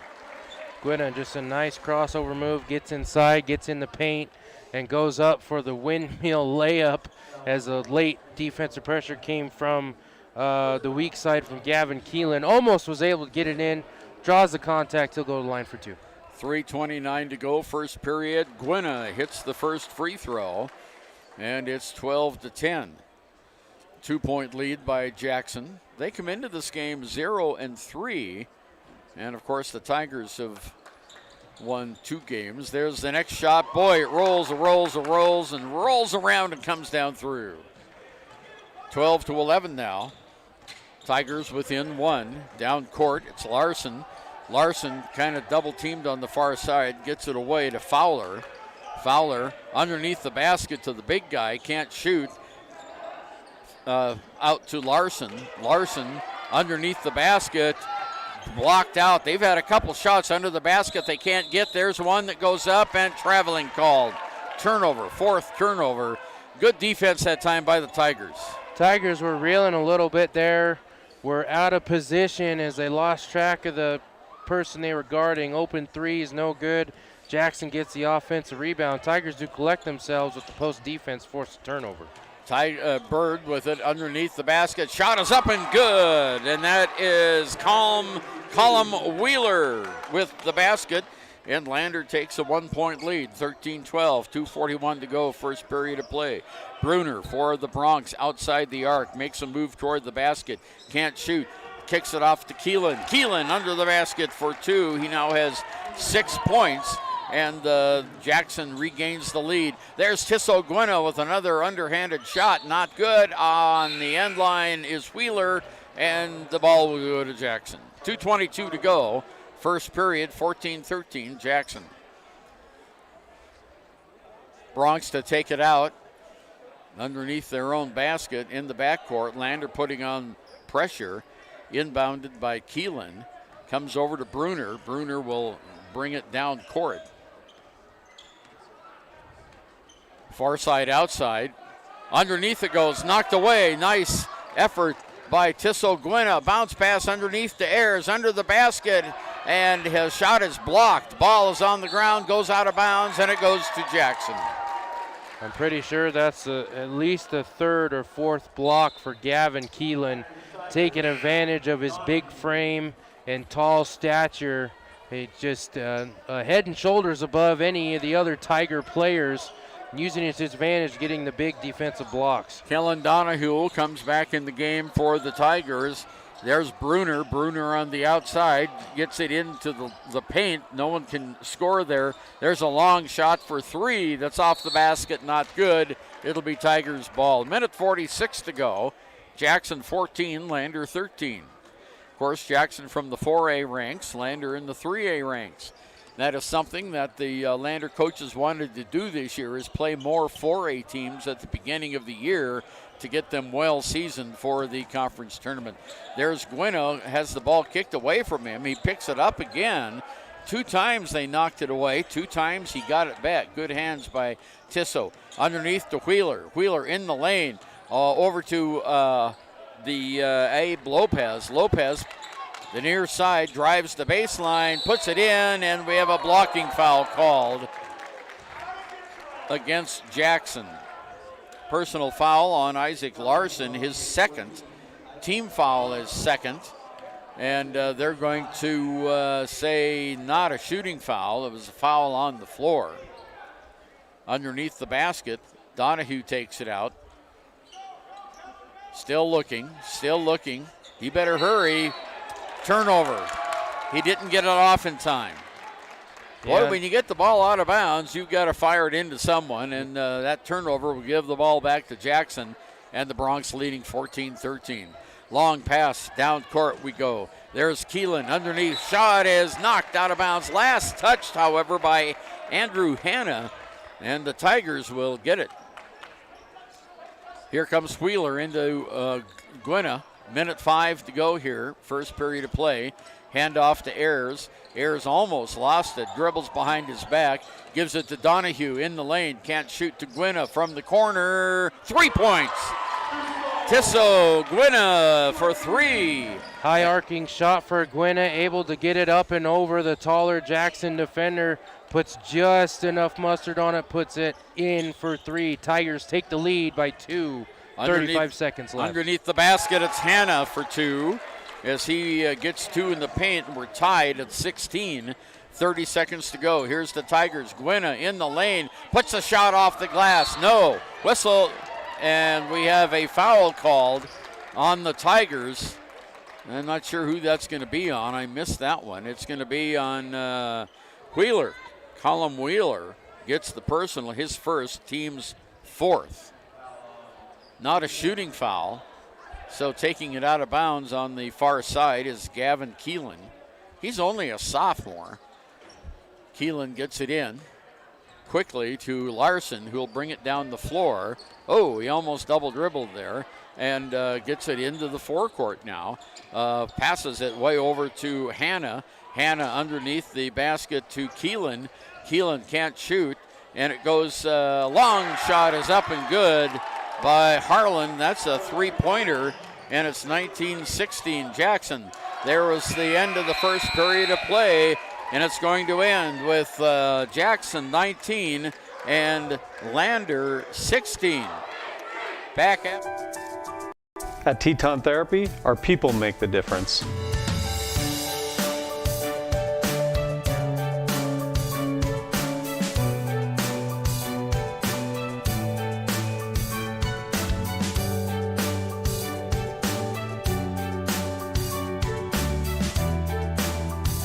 You can live pain-free. The amazing staff at Teton Therapy can help in Lander and Riverton. Hi, this is Terry Banker. I'm minister at New Hope Christian Church in Lander, Wyoming. We want to support the kids of this area academically, athletically, and spiritually. Our address is 630 Mount Hope Drive. Come to Sunday school at 9:30 and our worship service at 10:45. Well, we're now into the second period. Jackson takes a 3-point lead into the second 8-minute quarter, 19-16 here at Bob Carey Memorial Fieldhouse in Lander. And a very fast-paced first period of play. Hayden Hatfield, the new coach of the Jackson Bronx, has got them ready to play. And, of course, they've got the height. They've been able to work it into the paint, and now they've had a couple of shots from the outside. They've scored 2 threes from the perimeter. Lander, on the other hand, also has 2 threes, both from the perimeter, and most of their points have also come from near the paint. So here we go. Bruner has it, almost has the ball taken away to Harlan. Harlan just came into the game. There's a shot for 3 from the outside, not good, and the rebound goes to the Lander Tigers. Tisso Gwynna has it. Tisso outside the arc, drives the baseline, kicks it in the corner to Lopez for 3. It's short, not good. Ball is on the ground, and it will go to Jackson. That was just a good look. Gwynna goes inside, draws the weak side help to come in, which then leaves Lopez open on the far side corner.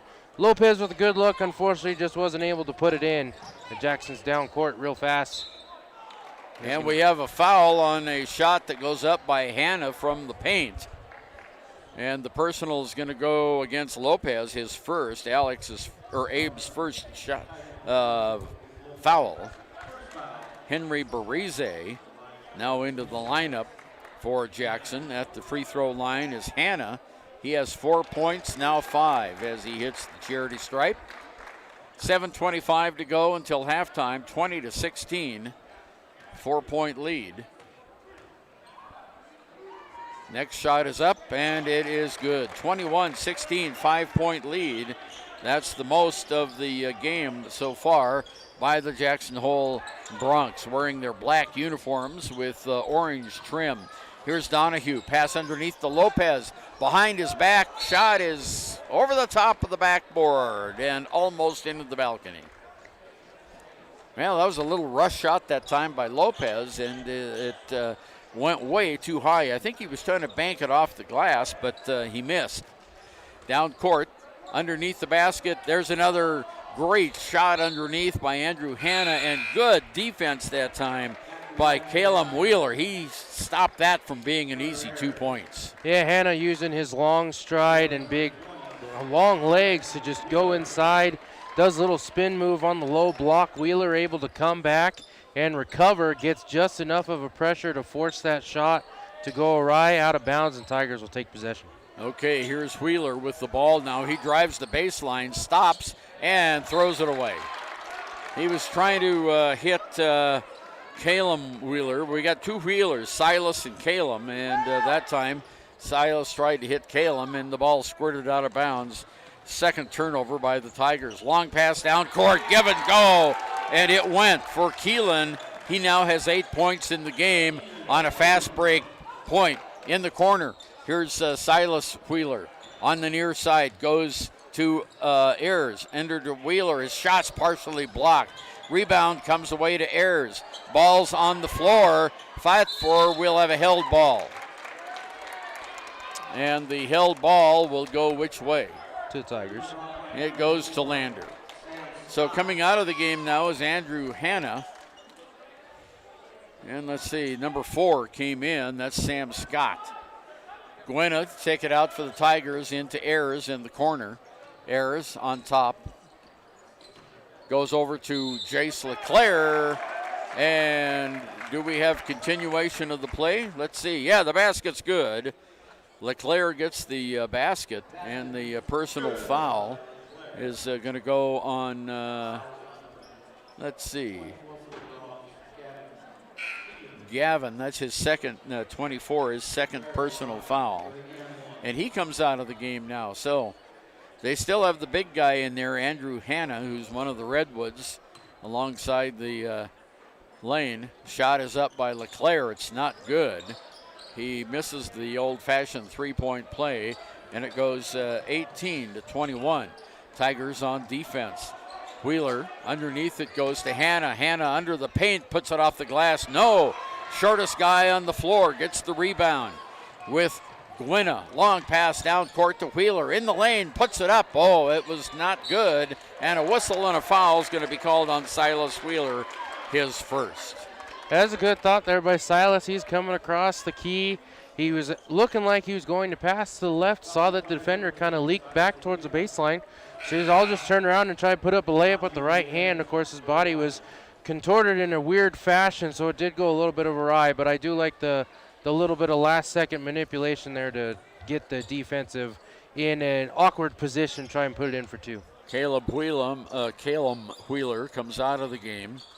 In is Sam Scott for Jackson. Down court, it's Bruner. Bruner puts up a shot. No, and we have a foul on the rebound. It's going to go against Jackson over the back. And I missed the number. Did you catch that, Josh?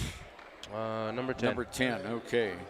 That was Barise, his first personal foul of the game. Down court, here's Silas Wheeler. Wheeler on top of the key, guarded very closely. Fires it off to Donahue. Donahue on the near side to Tisso Gwynna. Gwynna looked like he wanted to shoot the three, dribbles behind his back, does a 360 off the glass, and no, not good. Rebounded by Jackson. Coming away with it is Hartland.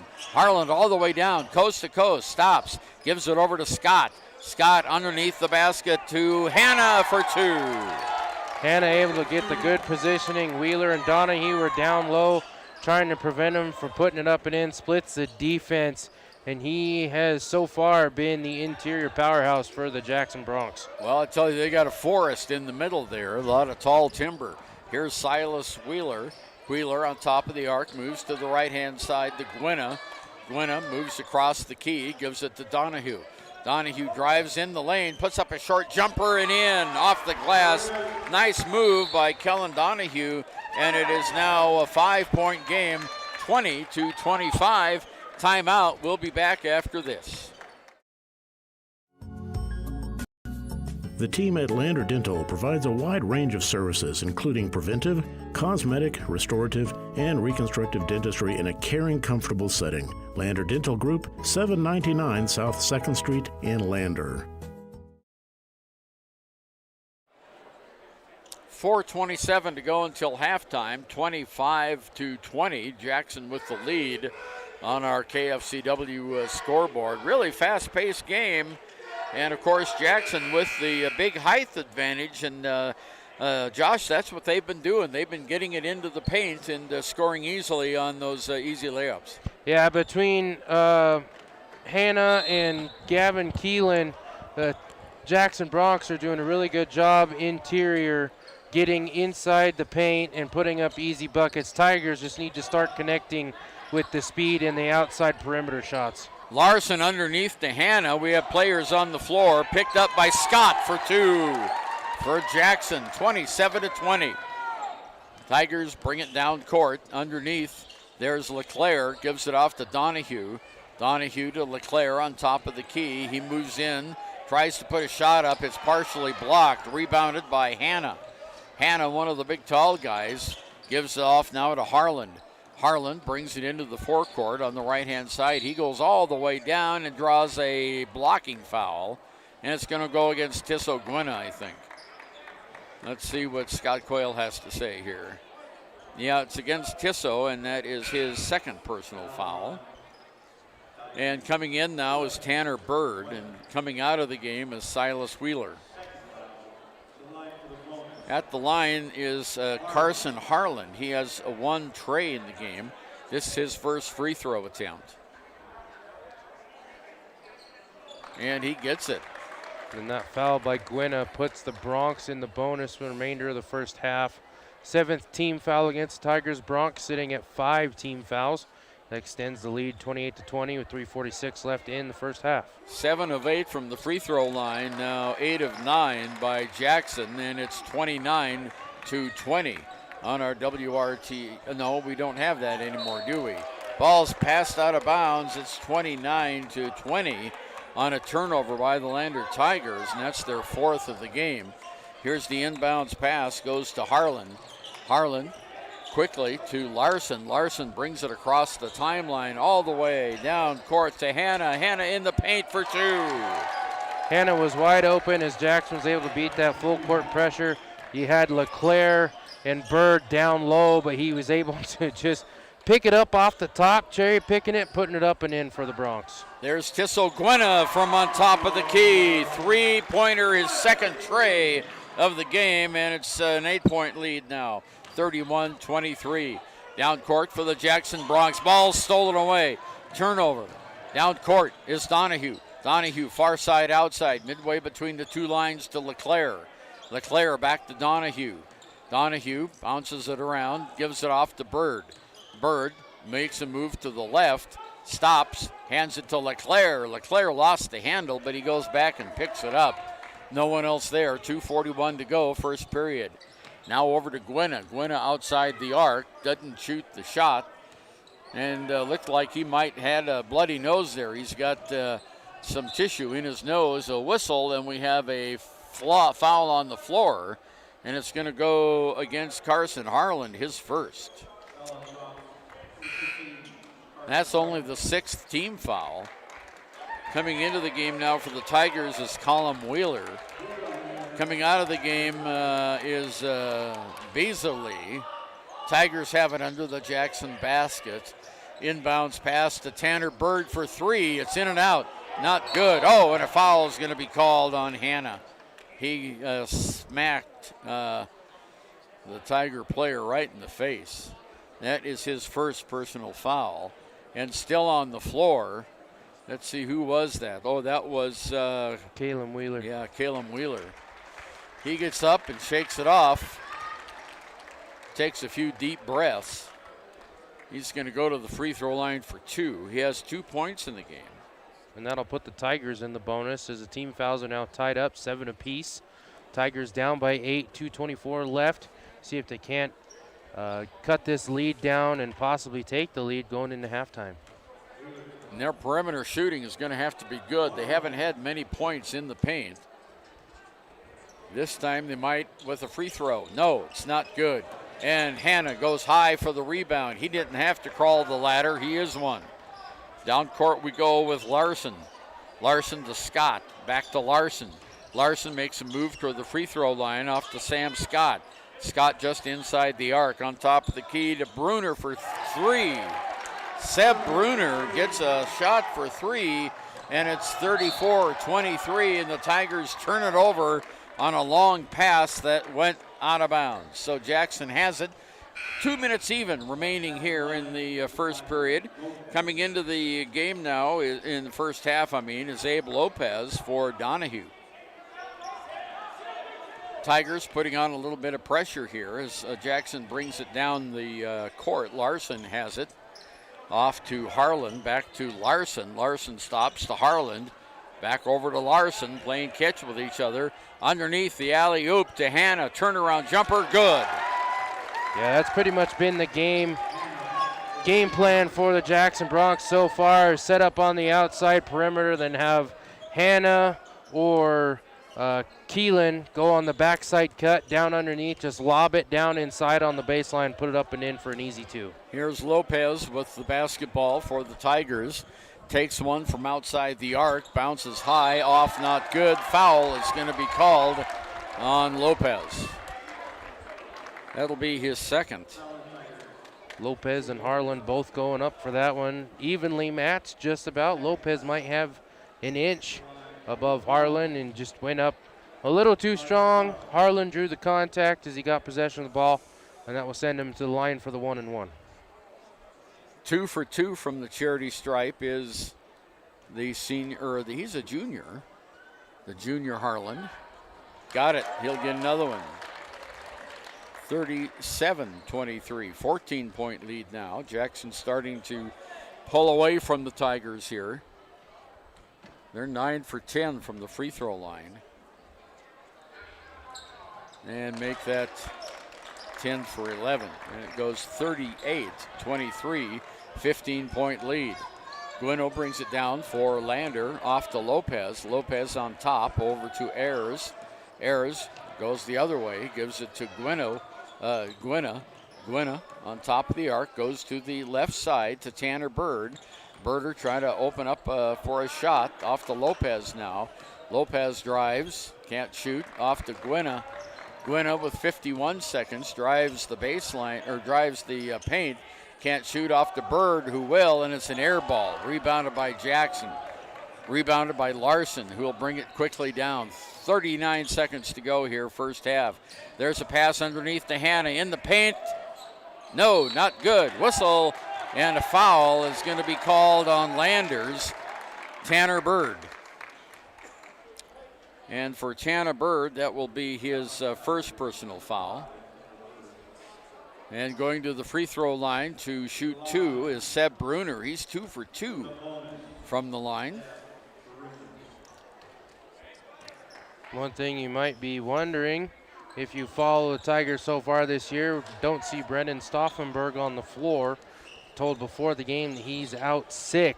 That may be one thing that's giving Jackson advantage, because Brendan Stauffenberg is one of the taller players on the team for the Tigers. Bird gets it over to Gwynna, who launches a three. It hits the short side of the rim. Not good. Hannah with the rebound. He just gives it off to Larson, who walks it into the forecourt. Now on the far side to Hannah. On top of the key, Bruner has it.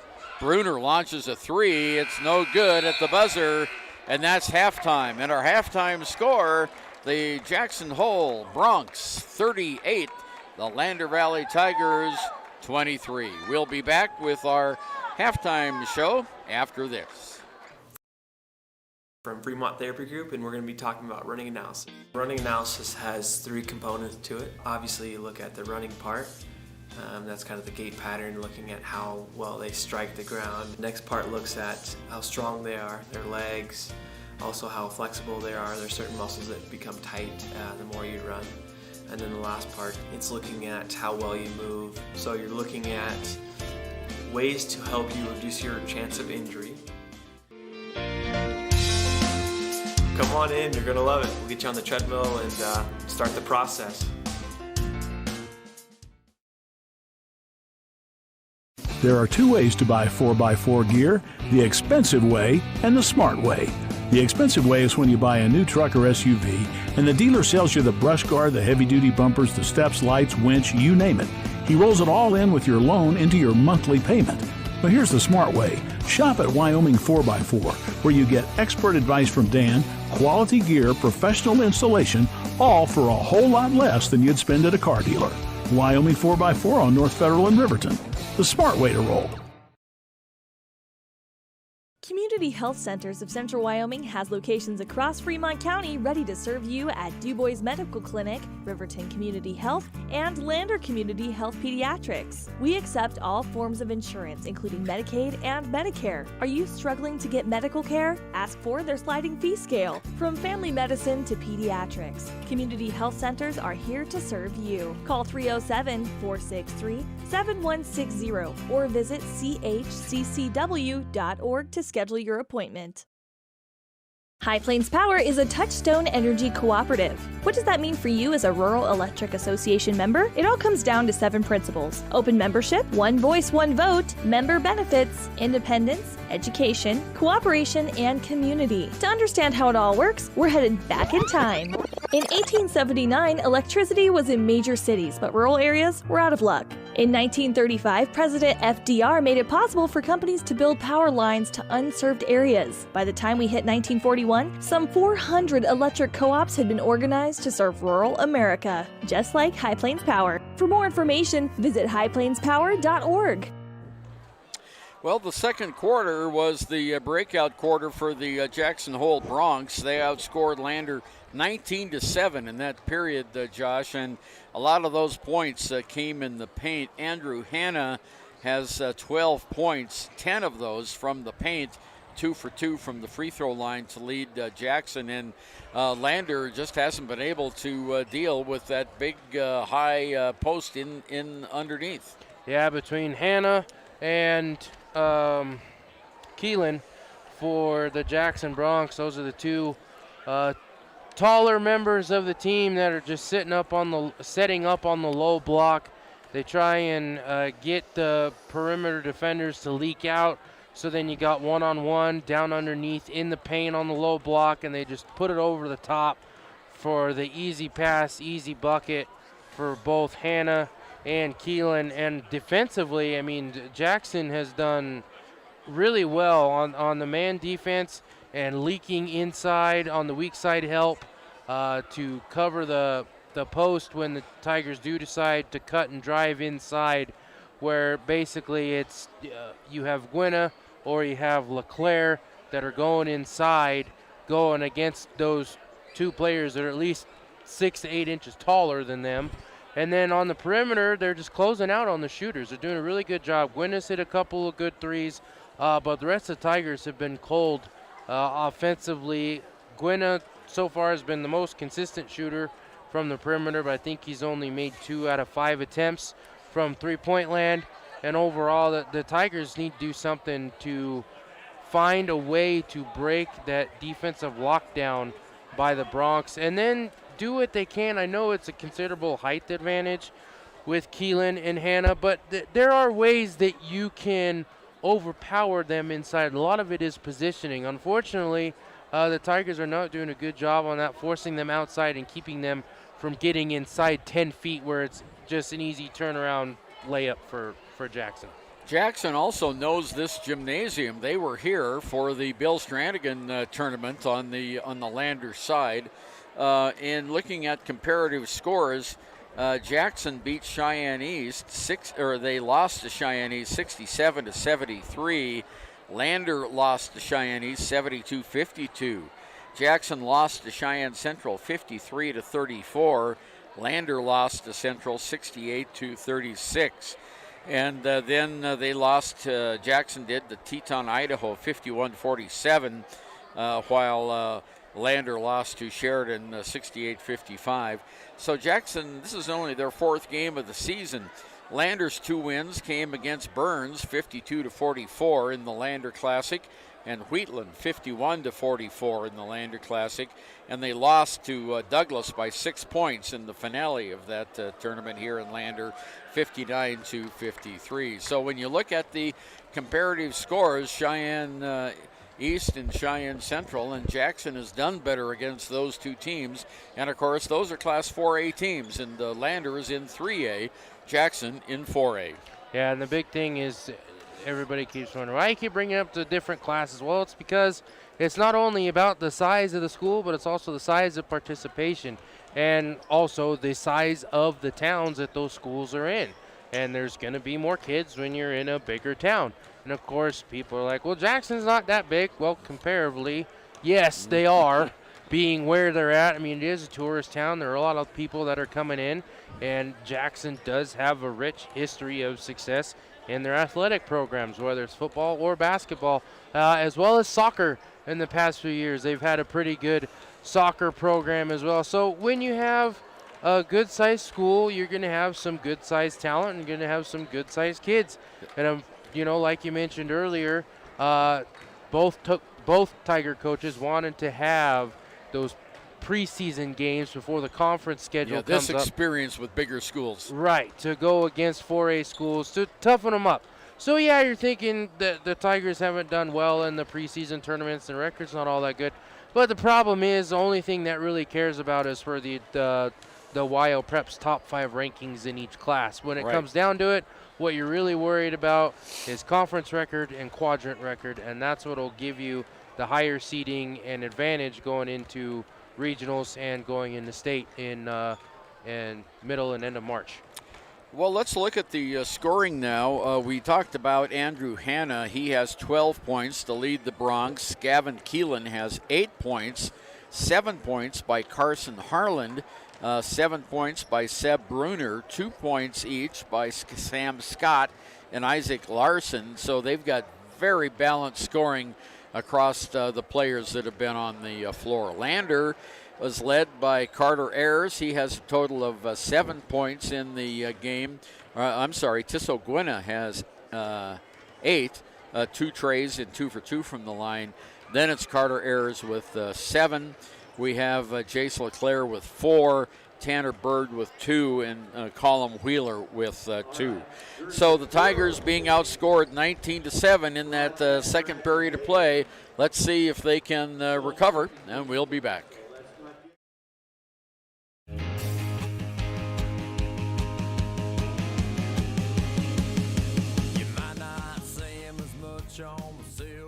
I'm Bo Clark, coach of the University of Wyoming rodeo team, reminding you that putting on a seatbelt doesn't take 8 seconds, and it can save your life. Go Pokes, buckle up. I think the world needs more cowboys.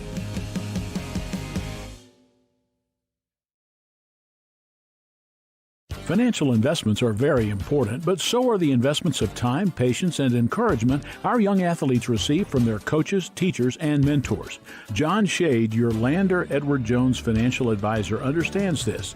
That's why John Shade is a proud sponsor of Lander Tigers basketball on KFCW. For all of your investment needs, call John Shade at 335-7722 or visit edwardjones.com. Edward Jones, member SIPC. I'm sorry. Jackson Hole Bronx have outscored the Tigers in that second period 25-6 in comparative scores as the running score went. They obviously scored more than that, 19-7.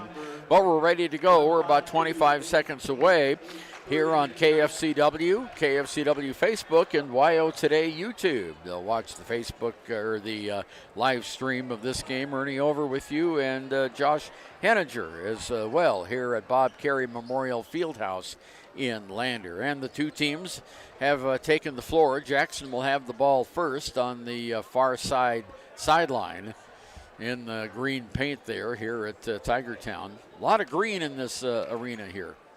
Bob Carey Memorial Fieldhouse. Taking it out is Carson Harlan. Harlan, long pass in, is a turnover. Intercepted by Ayers. Ayers underneath to Jace LeClaire for two, and the Tigers score first in this second half of play, and they cut the lead to 13. So Bruner brings it down now for the Jackson Bronx, hands it off there to Harlan. Harlan, far side to Keelan for three. No, not good. Jace LeClaire high for the rebound for Lander, and we go the other way. LeClaire takes it into the paint, gives it off to Ayers. Ayers outside to Gwynna. Gwynna doesn't shoot the threes outside the arc. Backs up a little bit, calls the play, gets Bird in motion. Gwynna outside to Ayers, to Bird in the far corner. Bird drives inside the paint, puts a soft floater up and good. Tanner Bird. And we now have a 2-4-0 scoring spree here. It's 11-point lead, though, by Jackson. And they try to anticipate Garland Harlan from three from outside. Not good. Tip is up and good. And that was made by Larson. He gets the tip. Tigers quickly back down the floor. 6:48 to go, period three. There's Gwynna. Gwynna underneath. On top now to Ayers. Over on the near side, Donahue at the free throw line. Gives it off to LeClaire, to Bird in the corner. Bird wants to find an opening there. Couldn't, so he kicks it back outside. Gwynna with it now at the free throw line. Fakes the shot. Off to LeClaire. LeClaire on the right side to Donahue. Donahue drives the baseline and loses the basketball. Turns it over. Jackson intercepts on the fast break. Coming down is Larson. Larson on top of the key now to Keelan. Keelan to Bruner. His shot for three. No, not good. Rebound on the floor. Lander comes away with it. Nice hustle for the Tigers. Ayers brings it down. Carter Ayers. And we have a timeout by Stu Mullins. Timeout on the floor, and it's going to be a 30. We'll be back right after this. When it needs repairs, you need someone you can trust to do the job right. Take it to Gunners Automotive. They repair all makes and models of cars and trucks, from oil changes to brakes, tires, and more. Gunners Automotive, 856-2288.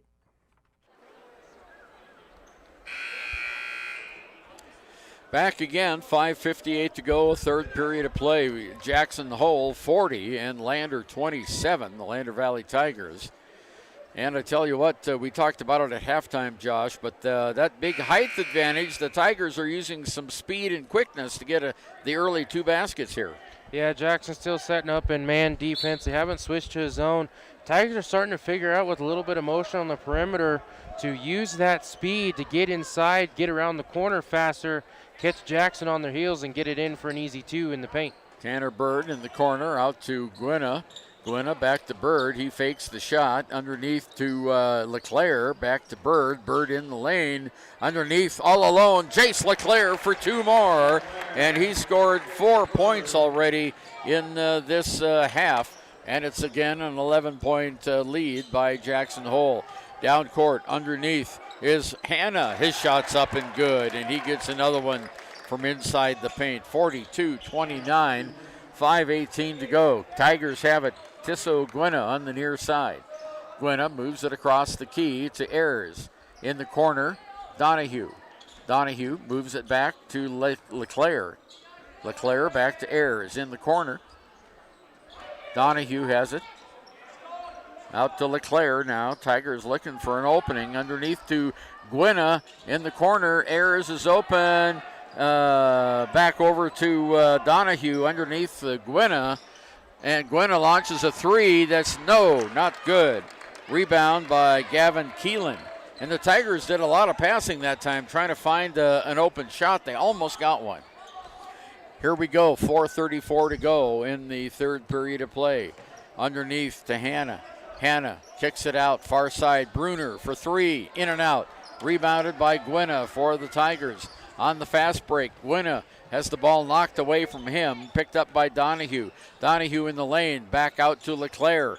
LeClaire back to Donahue. And that sticky defense, that zone defense by the Jackson Bronx is really being reactive quickly.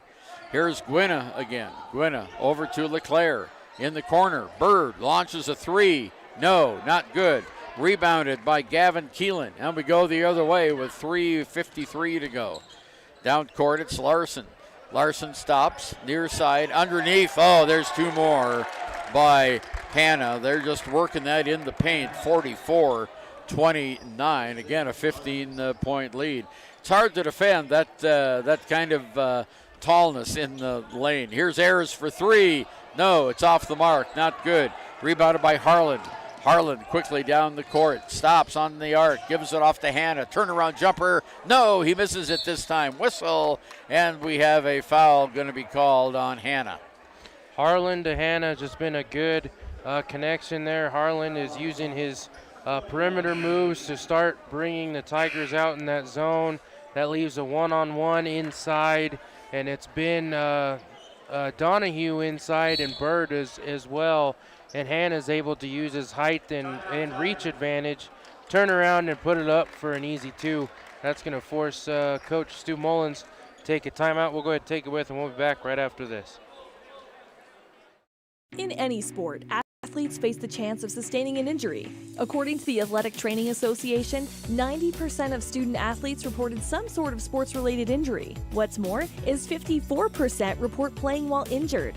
For various reasons, sports-related injuries are increasingly leaving our youth at risk of exposure to opioid-based pain medication. Fremont WhenTheGameSlowsDown.com is here to help navigate monitoring medication, social support, and suggestions on what to do when the game slows down. Brought to you by Fremont County Prevention Program. Ever wonder why so many babies are delivered at Hot Springs Health in Thermopolis? Could it be the exceptional prenatal care offered by our providers? Or our convenient family practice clinics located in Thermopolis, Warland, Basin, Shoshone, and Riverton? Maybe it's our new OB suites with large jetted tub, or maybe it's the place where you know you can find all of this and more. A.J. Fowler checks into the game for Jackson. Jace LeClaire will take it out for the Tigers in the backcourt. Jackson staying in that 2-3 zone. As coming down the floor is Tisso Gwynna into the forecourt on the left wing. Gwynna turns it around, off to LeClaire. LeClaire in the paint, throws it away. Tried to hit Tisso Gwynna, but pass was way in front of him, and LeClaire said that was my fault. Seventh turnover of the game by the Tigers. 3 minutes left, third period. Jackson leading 44-29. Down court, here's Bruna. Bruna across the key, it goes to Fowler.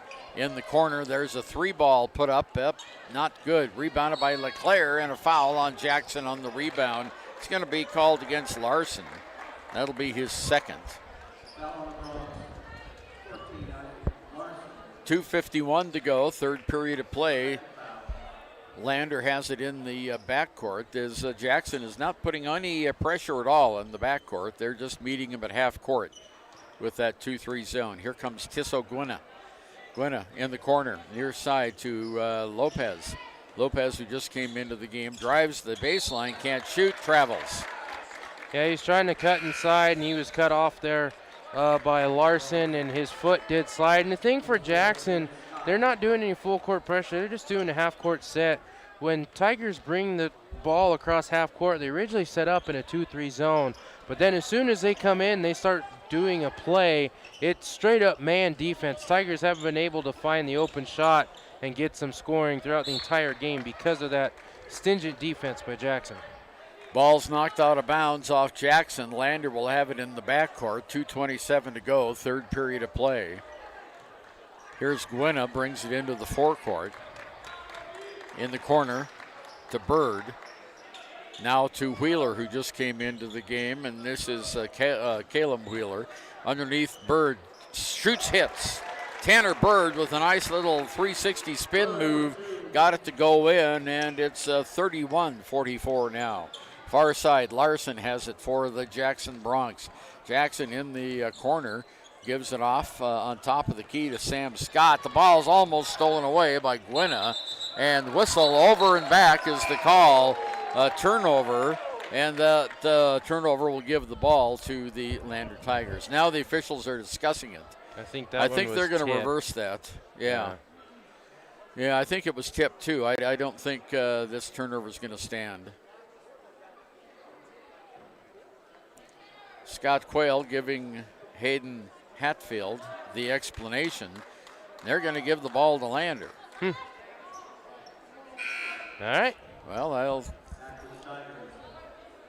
unless they're saying that it was tipped and then Jackson regained possession on this side of half court, and then Jackson player lost it back to the back court, and that's why it was an over and back. Anyhow, Donahue gives it into Tisso Gwynna to Wheeler. On top, Lopez. Left side to Donahue. Bird has it on top of the key. Over to Gwynna. Gwynna in the corner. Wheeler. Bounce pass on the near side to Donahue. Lopez has it. Back to Donahue. They're looking for an opening in that defense. To Wheeler. Bird has it on the near side. On top to Lopez. They'll try to set it up again with 1:16 to go. Underneath it goes to Wheeler. Wheeler tries to throw it up, and it's blocked. Nice block by Hanna. And we have a foul on Lander trying to get the rebound. And it goes against Caleb Wheeler, his second. So Jackson leading 44-31, has the ball with 69 seconds to go. They bring it down the court. Isaac Larson has it. Larson, bounce pass over on the far side to Keelan. Keelan back out to Larson. Larson loses the ball out of bounds. And ninth turnover by Jackson Hole. I think a shoelace must have come loose there in those nice blue shoes of his. Okay, here's Bird. Bird looking for someone. Wheeler has it now. Bounce pass Lopez, far side outside. Lopez moves it inside to Gwynna. Gwynna at the free throw line. Behind his back to Donahue. Over to Lopez. Lopez drives the lane, puts up a soft floater. No. Going for the rebound is Keelan. He quickly brings it down to Larson. Larson on the near side. Timeout called by Jackson with 25 seconds to go in the third period of play. And we'll be back after this.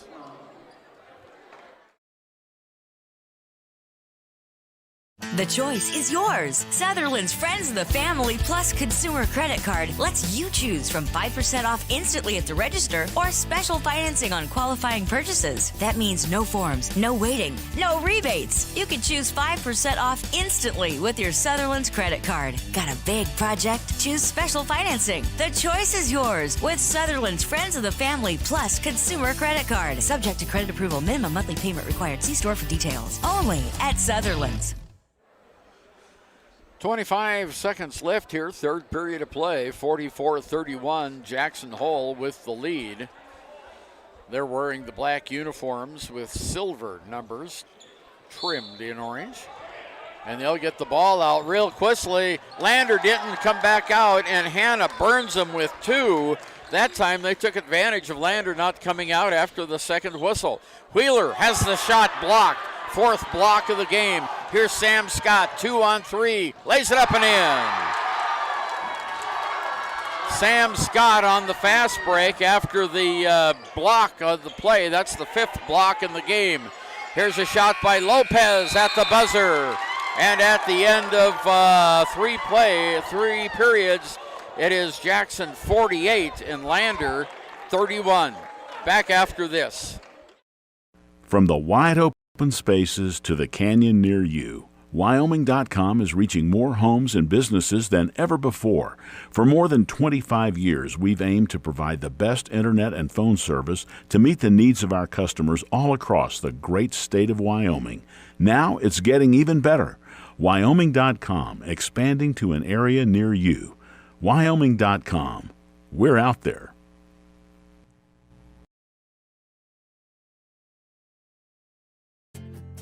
From one corner of the state to the other, over 82% of Wyomingites wear their seatbelts. And to the 18% who don't, we say, let's buckle up for life, Wyoming. Lander only scored 8 points in that period, 2 baskets by LeClaire and 2 by Bird. But on the other hand, Andrew Hanna, the big guy in the middle, the big low post guy for the Jackson Bronx, has 18 points in the game. He scored 6. And that last 2, Josh, caught the Lander Tigers napping. They didn't come out of the timeout, and Jackson was ready to go. They just threw the ball in, and up and in it went. Here's Lopez on the near side. Shot is up, and a three-pointer, not good by McClung. McClung just came into the game on that break. Here comes Larson down for Jackson. He's going to go coast to coast, loses the ball. Nice defense there by the Tigers, knocked the ball away, and it's Gwynna, and he is fouled as he drives for the basket. Personal foul is going to be against Larson. And he really sold that one too. He's trying to draw the charge, but his feet weren't set when contact was initiated, so Tigers will get the blocking foul, and they will set it out of bounds as Lopez is looking to inbound the ball for the Tigers. Final quarter of play, Tigers trail. Here's Gwynna off to Lopez. Abe Lopez on top of the key now to McClung. McClung to Wheeler in the corner. Oh, and they throw it to McClung. The ball gets away. One-on-one. Layup is not good. Is missed by Carson Harlan. Lander gets the rebound, and the Tigers bring it down the court. Gwynna has it on the far side outside to Donahue. On top, ball's knocked away, stolen, turnover by the Tigers. Underneath the basket, shot is up, off, not good by Hanna. Jackson gets the rebound. Little bit too much energy on that shot that time, and it went over the basket instead of off the glass. Here's Bruner on top of the key, over to Keelan. Near side, it goes to Harland. Back over to Keelan. Ball's tipped away, picked up by Bruner for Jackson. Ball's almost stolen away. Underneath Sam Scott for 2. No. Rebound underneath by Hanna, tied up. We'll have a held ball. And it'll go to whom? It'll stay with Jackson. Wholesale changes now for Lander. As coming into the game is Carter Ayers and also Silas Weaver. And McClung stays in, and we have Lopez in. And there's a three-pointer from the corner. Not good. Nice rebound that time by McClung for Lander. Off to Gwynna. 6 minutes, 16 seconds to go in the game. 48-31, Jackson. In the corner for the Tigers is Ayers. Off to Silas Wheeler. Wheeler to Lopez. Lopez has the ball intercepted that time by Hanna. Ball's almost knocked out of his hands. He finally gets it down court. Here comes Jackson with 5:55 to go in the game. They're leading by 48-31. Here's on the play Bruner. Bruner to Harland. In the corner now on the near side, Keelan. Bruner has it, makes a move toward the basket. Underneath on the near side to Keelan. In the lane, puts it up and in. Yeah, Jackson's doing a really good job of breaking that 2-3 zone. The Tigers have set on defense. They're trying to set more people in the post to be able to cut off Keelan and Hanna, but it's not working. That easy bunny is not good for Ayers. Looking for the rebound. Looks like going to call a travel on the Jackson player that was on the floor. Tigers will retain possession. 5:16 to go, 50-31, 19-point lead. Coming back into the game now for the Tigers is Caleb Wheeler. So we have Ayers out there, Wheeler, Jace LeClaire, Tisso Gwynna, and Silas Weaver. There's the inbounds pass. Turnaround jumper is up, off, not good by Wheeler. Jackson rebounds, and we go the other way with 5 minutes here to go in the game. 19-point lead, 50-31. Jackson playing catch around the top. Here's a shot up, good. 2 points by Harland. He now has 9 in the game. 52-31. Down court, shot up, nice by Gwynna. Gwynna able to get the penetration, goes on the baseline. Jackson defender over pursues, turns around, puts up the easy 2. Gwynna now with double points in the game at 10. He's the only player in double figures for Lander. Near side, Harland. Long cross-court pass to Bruner. Back to Harland. Harler looking for Keelan, but he goes the other way on top of the key. Now he drives underneath Keelan. Keelan, he walked. Travel. And, they're calling a foul on Lander, on Jace LeClaire. Maybe that's why he traveled. Second personal foul on Jace LeClaire. Only the second foul against the Tigers. So taking it out is Harland. Harland into Keelan. Around the horn it goes. Sam Scott in the corner. And a foul on Tisso Gwynna trying to get the ball. His third personal foul. 4:08 to go. We're halfway through the fourth period of play, and it's been all Jackson since the very beginning of this game. And we'll be back with a timeout on the floor after we listen and watch this. Gotchi Rehabilitation and Wellness knows what it means to be on top of your game. For over 60 years, Gotchi has led the field in providing physical therapy, occupational therapy, and wellness in Thermopolis and their facilities in Moreland, Basin, Powell, Cody, and Shoshone. Whether you're recovering from an injury, deconditioned, post-stroke, or just looking to take control of your health, you'll find years of dedicated experience paired with personal care at Gotchi Rehabilitation and Wellness. Learn more at gotchi.org.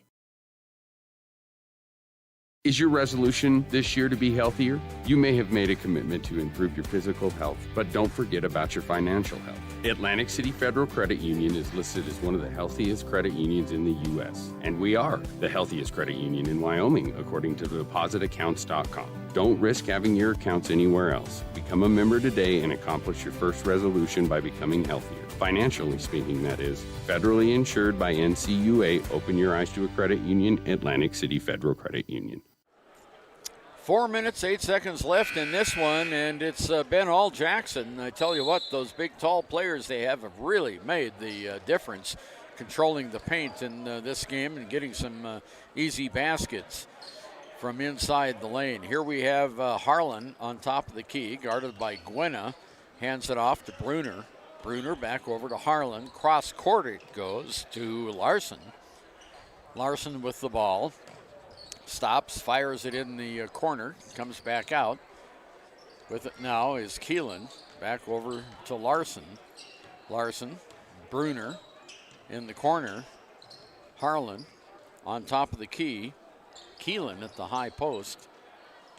Over to Larson. They're just running some clock here, trying to penetrate the Lander defense for a couple of more points. 3.5 minutes to go.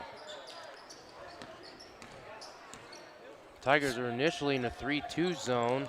Now as the possession goes longer, they've switched to a man, doing a lot better job preventing Keelan from driving inside the paint. Larson to Bruner on top of the key. Far side now to Keelan. Keelan on top, over to Larson. 3 minutes to go. They've had the ball for a minute now. Underneath the basket is Barase. There's a shot up, off, not good. And a foul is going to be called on Lander, and that's going to go against Carter Ayers. And for Carter, that's his second personal foul. Happened right in front of the Jackson bench, and the Jackson player ended up under the chairs that time. Now coming back into the game is Andrew Hanna. He's the tallest guy out there. They still have two tall timbers out. They've got Hanna and Keelan. Keelan with 10 points in the game and Hanna with 18. Here's Keelan with the ball now at the free throw line. Stops, hands it off to Larson. Larson tries to penetrate. Tried a 160. There's a shot up, off, not good by Harlan. Rebounded by the Tigers. Ayers brings it down for Lander quickly. Stops over to Silas Wheeler. Near side, Gwena in the paint. Tries to back in. Now he does. Hook shot up, off, not good. And a foul on Silas Wheeler. Or I'm sorry, Caleb Wheeler. His third over the back on the rebound. 2:16 to go in the game. 52-33. It's been all Jackson here today. Abe Lopez coming into the game now for Lander. Silas Weaver comes out. Jackson brings it down. Bruner has it. Bruner guarded by Jace LeClaire. Bruner finally across the timeline on the near side, right side, wing. Tries it halfway between the lines underneath to Keelan. He couldn't hit the basket that time. He tried to move and he shot it back outside. Now back underneath to Hanna. Hanna. There's a long outside shot by Larson. In and out, not good. Rebound underneath by Keelan. Whistle, and we have a foul on Lander on the rebound attempt. Personal foul's going to be called against Abe Lopez, his third. Jackson has it out. There's the inbounds pass to Hanna. He almost steps out of bounds. Now into the lane, throws it up and in. Ooh, what a move by Hanna now with 20 points in the game, 54-33. And that time he almost stepped out of bounds, but he just did a little 360 move under the glass, put it up and in. Here's Tisso Gwena for three. No, not good. Rebounded by Larson for Jackson with 1.5 minutes to go in the game. Larson brings it down very fast, stops underneath to guess who? Hanna for two more, has 22 points in the game, and it's 56-33. There is a shot. Up and good. Who did that? That was Abe Lopez. He That put was that Abe, one in. Abe Lopez. Gwena saw him open, near side wing, late closeout. Lopez able to put it in with the open shot. I was writing in the scorebook and missed the shot. 54 seconds to go, 56-36, 20-point lead by the Class 4A Jackson Hole Bronx against the Class 3A Lander Tigers. Back after this.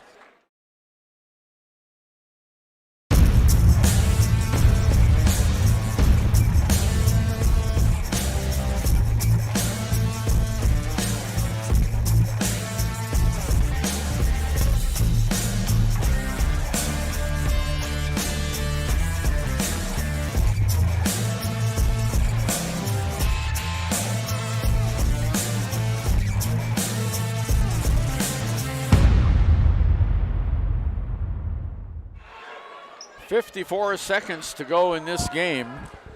And one of the new players for Jackson didn't know how to check in. He was standing out on the floor, and the coach says, no, you've got to get out of bounds before you can do that. And that was, let's see if I can find him on the lineup here, Mac Fairbairn. Mac Fairbairn. 40 seconds to go now. Jackson with the ball. Fairbairn has it there. Gives it off on the near side to Harlan. Harlan to Hanna, back to Harlan in the corner on this side, 30 seconds to go. They're running clock here with the ball now is Fowler. Underneath it goes, 360 move, shots up and in. And that is Barazay gets that shot. Here's Abe Lopez on the other side. Lays it up and in for the Tigers. Nice move. Lopez has scored 5 points in the last 30 seconds. 6 seconds to go. Here's a shot up, good. And that is Fowler gets it just before the final buzzer. And the final score, the Jackson Hole Bronx 60 and Lander Valley 38. The last two periods, Lander only scored, let's see, what do we have? 31-38, 7 points by the Tigers in the third period, and we had 12 points scored by the Jackson Hole Bronx. So in the second half, Josh, Lander scored 15 points in the second half after putting up 23 in the first half. So the Jackson defense was on the mark. Yeah, and with the Stauffenberg being out sick, it definitely was one of those where Tigers tried to play small ball with the perimeter shooting and the speed, and it did not go according to plan, and the defensive pressure by Jackson was just really good. Going from, they pretty much played man defense the entire time, and Tigers were doing what they could. They had a little bit of luck and execution prowess when they're able to get the play put in motion and cutting across the key, and were able to find a couple open looks inside. But majority of the game, I think the last time Tigers had the lead was first quarter, and even that was just for a split second when they scored a bucket to go up by 1. Jackson then turned around and scored a couple times in a row, took the lead, and then they never looked back. The girls, they had the lead the entire game from the tip-off to the end of the game, and the boys had it for a couple seconds. But the big thing was that we mentioned it time and time again, and of course you'd say you don't want to beat a dead horse, but it was the clear advantage for the Jackson Broncs with Hannah and Keelan with their significant size advantage, and that's what gave Jackson, in the end, gave Jackson the advantage and gave him the pretty considerable win against Tigers. The last Lander lead in the game was in late in the first period of play when they led 16-14. Then it was tied up at 16, and Jackson took the lead at the period 19-16, and that was the last time the Tigers were close, as the Jackson Hole Broncs really rolled away with it. Let's take a look at our ticket post-game show. Carter Ayers for the Tigers ended up with 7 points. Jace LeClaire 8. Tanner Bird 6. Tisso Gwena had 8 points in the game. Abe Lopez 5, and Calum Wheeler had 2. So no Tigers were in the double figures in tonight's game against their Class 4A opponent. Only one player in double figures for the Jackson Hole Broncs, and that was Andrew Hanna. And he had 22 points, and most of those right in the paint. Gavin Keelan had 10 also, so 2 in double figures for Jackson. Just missing double figures, Carson Harland with 9. Then we had Seb Bruner with 7. We had Sam Scott with 4, and with 2 each, A.J. Fowler and Isaac Larson. Total of 9 turnovers by the Jackson Broncs and 9 turnovers for the Lander Tigers. At the end of the first period, Jackson led 19-16. They led by 15, 38-23 at halftime, 48-31 at the end of 3, and the final here is 60-36. 60-36 is it. That was the final score. The Tigers were trying to do what they could to able to beat that defensive pressure by the Broncs. Unfortunately, they weren't unable to do so. We'll go ahead and take a quick break. Then we'll have an interview with head coach Stu Mullins for the Lander Tiger boys team, and we'll do that to wrap up our post-game show. You're listening to the Buckle Up Wyoming Click Your Ticket post-game show here on YO Today YouTube and KFCW Facebook. We'll be back right after this. Riverton's Hampton Inn & Suites is proud to sponsor our youth athletics in Fremont County. Fremont County school athletics provide our youth timeless experiences and lessons that can lead to success for life. Setting goals, teamwork, and hard work make young athletes into good citizens.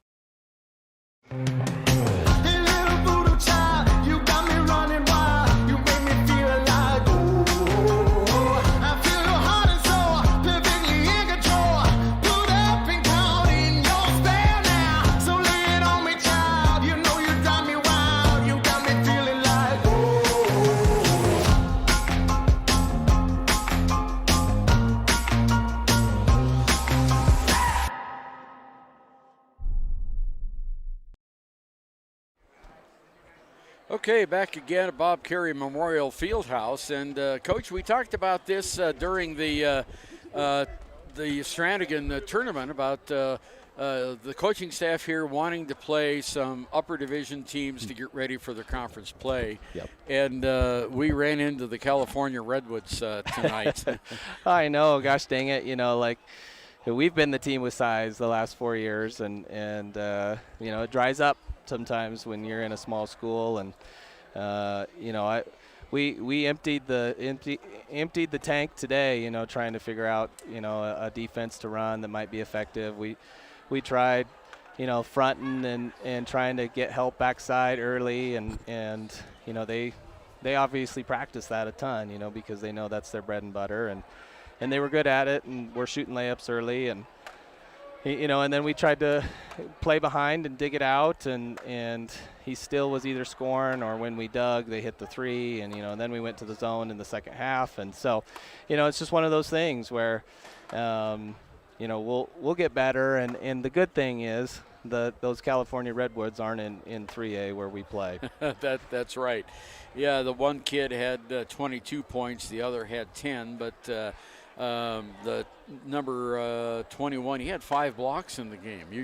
When you got in the paint, it didn't work. Yeah. Yeah. Well, when you're 5'9", right. and even if you shoot a good tough shot off 2 feet, and maybe a little ahead of the shot blocker, they still have time to get it. I mean, if you watch Jonas Calvert the last couple of years, or Niehi, you think you got a wide open layup, and nope, it's gone. It's going the other way, and so that's a boon to them, and they're going to be good the next 3 years. That's for sure. Yeah, they sure are. Well, a lot of those players are sophomores. Yep. Yeah. Yep. Tissot had a pretty good game tonight. I think he played the entire game, didn't he? I think we sat him there the last minute. Was there the last minute? Yeah. Uh-huh. Yeah, but he's a kid that he'll play the entire game because he has to, and he doesn't bat an eye, and he knows that. But we didn't get him the looks that we needed. He'd had to create some of his own, and he's going to have to sometimes. And again, on the flip side, they were prepared for what we do offensively, and we had good looks early and played well, and then it just takes a couple bad shots and turnovers, and things can change fast. But I was really proud of them for digging in. They came searching for answers at halftime, and every time we called timeout, it was eyes right on me, and what do we need to do to get better. It was never pointing at teammates for doing something wrong, or getting upset because we're behind, and so that told me a lot about our team. Yeah, the second period was the telltale. Yep. It has been the entire year for us. And I was going to say that second period has been a problem for the Tigers. You were outscored 19-7, and that's when the game fell out of reach. Yeah. And our expectation, and I told them that too, is we want to hold teams to 11 a quarter. It doesn't matter who it is, and we just haven't done it yet. And yet is the key word. I think we can get there, but again, we've got a lot of inexperienced players that are trial by fire right now, especially against these really good teams, and it'll only make us better. Yeah, and Jackson was here for the Stranagan tournament. They played in this gym, so they had familiarity with it. Yeah, and they went to overtime with Cheyenne East, and they competed with Central. So we know how that ended for us against those two teams, and so very good team. And they're going to be a handful in their conference. And they're going to be a handful next week, too, because the Tigers go over to Togety Pass to play in their home gym. Yeah, absolutely. And hopefully we'll have Brennan back. That was a big loss for us tonight. And, just what he gives us defensively and understanding what we're trying to do offensively. And, he's been sick this whole month. And, really, he just hasn't been himself. And so we'll hopefully get him back, and I think that'll help some things. And then, getting that on film, and they'll have it too. They'll be better against us. But I hope that we put our best foot forward next week. Okay, well, that's what's going to happen next week. Saturday game, isn't it, on the 15th? Saturday, yep. I think 3:30 or something like that. Yeah, it's an early afternoon game in Jackson. Knock on wood, absolutely. Weather permitting. They had a bunch of snow over there again today. Yep. But, Coach, thanks for stopping by. And we'll chat with you again next week, probably before the game. Yep. And then see how the team responds and if Brandon can come back. Yeah, we'll see. But, we'll just keep going and we've got 2 weeks here until, it really starts to matter with Powell, but we got to get a lot better, a lot fast. So, that's the challenge for us. Very good. Yep. Head coach Stu Mullins All right. of the Lander Valley Thanks, guys. Tigers. Thanks for joining us on our post-game show, our Click It or Ticket post-game show. And we'll be back with a final word or two after we listen to this. Former University of Wyoming quarterback Josh Allen is worthy of Wyoming. 23 plays into my first start here at the University of Wyoming. I dropped back, kind of went through a progression. I saw the middle of the field kind of open up. I decided to lower my shoulder. His helmet went straight into my collarbone here. We landed on the 20-yard line. At that moment, I knew something was really bad. So Josh's collarbone was pretty bad. He had broken in multiple places, and it required hardware fixation with the plate in order to get it back together. It was devastating news to me and my family, just knowing that, it could have ended 23 plays in. We had no question whether we could perform the surgery here, given our wide range of varying subspecialties within orthopedics. I would recommend Premier Bone and Joint Centers. The thing that made me feel really comfortable with them was they made it feel like your own family. I think he'll have no problem performing in the NFL. His rehab and his recovery done very well, and I don't see any restrictions on him whatsoever. They want the best for you, and they won't steer you wrong. Let us show you why we're worthy of Wyoming. Riverton Vision Center offers comprehensive eye health exams, highly trained staff, and a large selection of fashion eyewear and sunglasses. Dr. Ballard, Dr. Hinkle, and Dr. Frazier offer over 70 years of experience. Call Riverton Vision Center at 856-9451 to schedule an appointment today. When repairs are complete after a collision, you expect your car, SUV, or truck to look like new. That's the service you'll receive at Stork Auto Body in Riverton. Professionalism and meticulous attention to detail. You can depend on Stork Auto Body, 841 Miniweb Avenue, Riverton. Back again, our final score here in Lander was the Jackson Hole Bronx 60 and the Lander Valley Tigers 36. We wanted to pass along another couple of scores. Over in Riverton, or in Cheyenne this afternoon, it was Kelly Walsh defeating Riverton 62-51. Shoshone beat Southeast 53-38, and Pine Bluffs beat St. Stephen's 87-68. We'll have all the scores tomorrow morning on yotoday.com, so plug in there. On behalf of Josh Henninger, our sports sponsors, we appreciate you tuning in and watching in tonight. This is Ernie Over, bidding you a very pleasant good evening